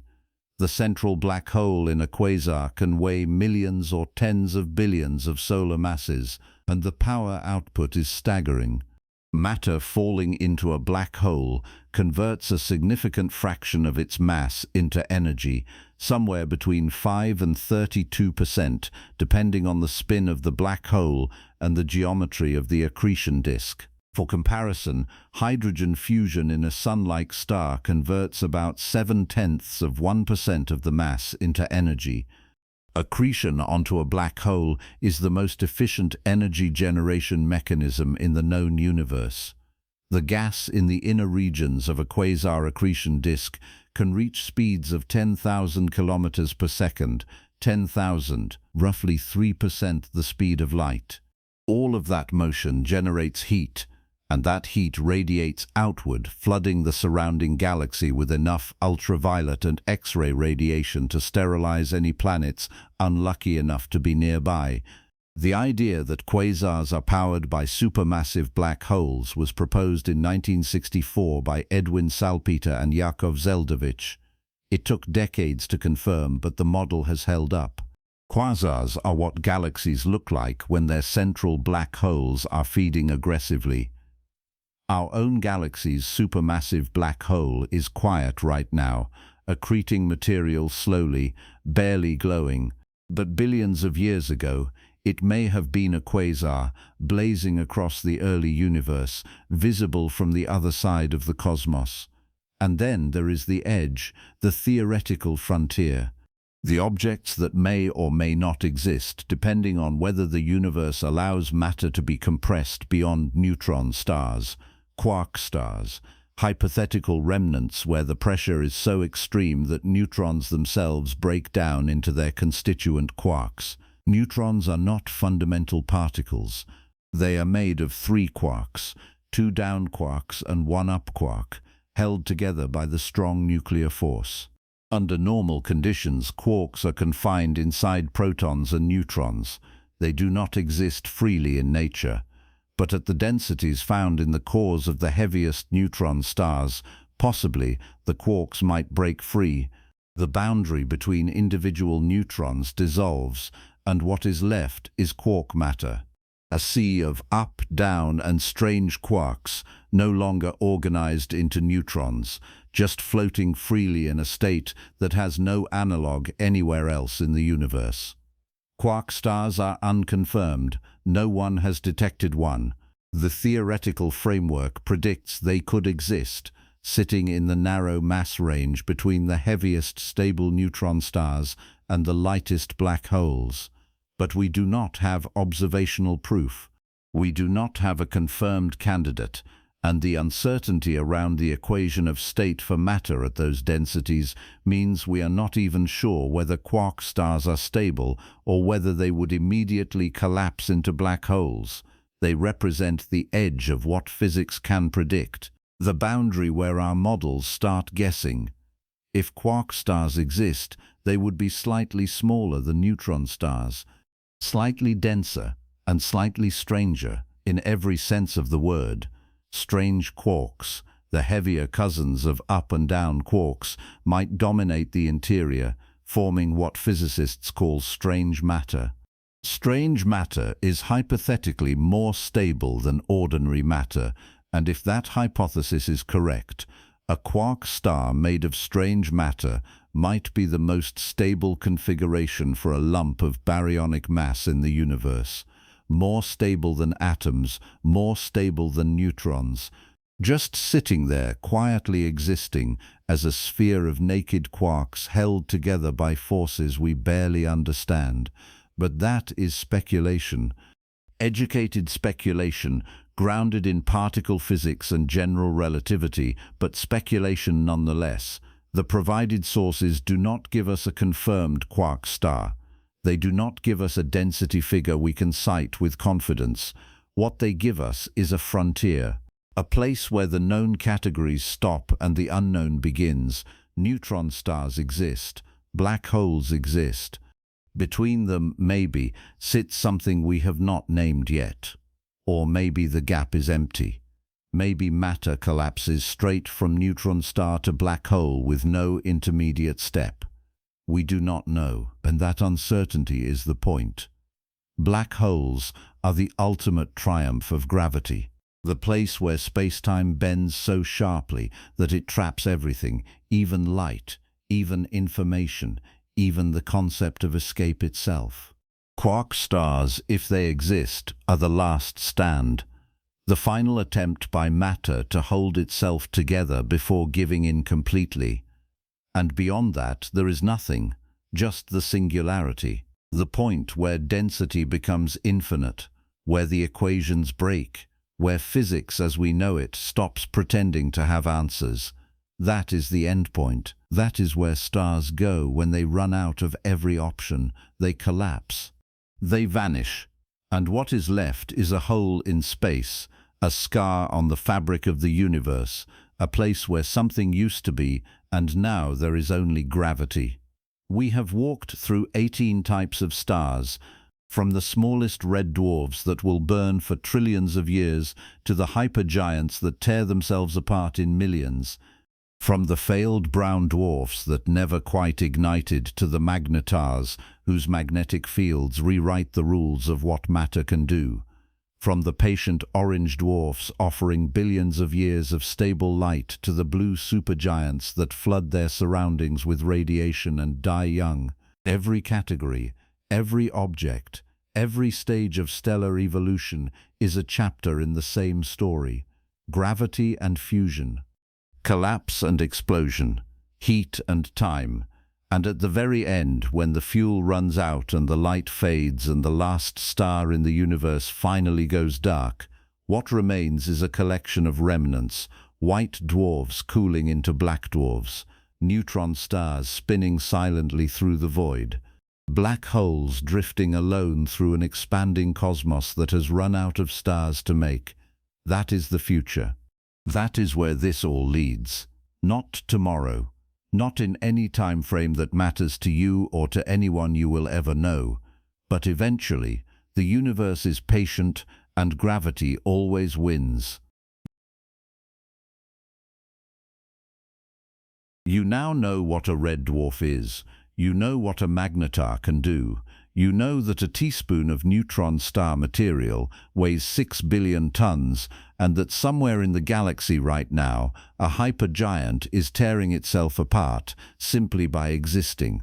You know that brown dwarfs failed, that blue dwarfs have never existed, and that the sun will one day swell into a red giant and swallow the inner solar system. You know all of this, and none of it changes the fact that when you walk outside tonight and look up, you will see points of light, and your brain will do what it has always done. It will see stars, singular, simple, distant, but they are not simple. They are factories, timekeepers, remnants, monsters. They are objects held together by forces operating at scales where human intuition stops being useful, burning through fuel on timelines that make civilizations look like mayflies. They are not decorations scattered across the sky for our benefit. They are the reason you exist. Every atom in your body heavier than hydrogen cycled through at least one of them, the carbon in your cells, the iron in your blood, the oxygen you are breathing right now. All of it was forged inside stars that lived, died, and scattered their guts across the galaxy billions of years before the sun ignited. And they are still doing it, right now.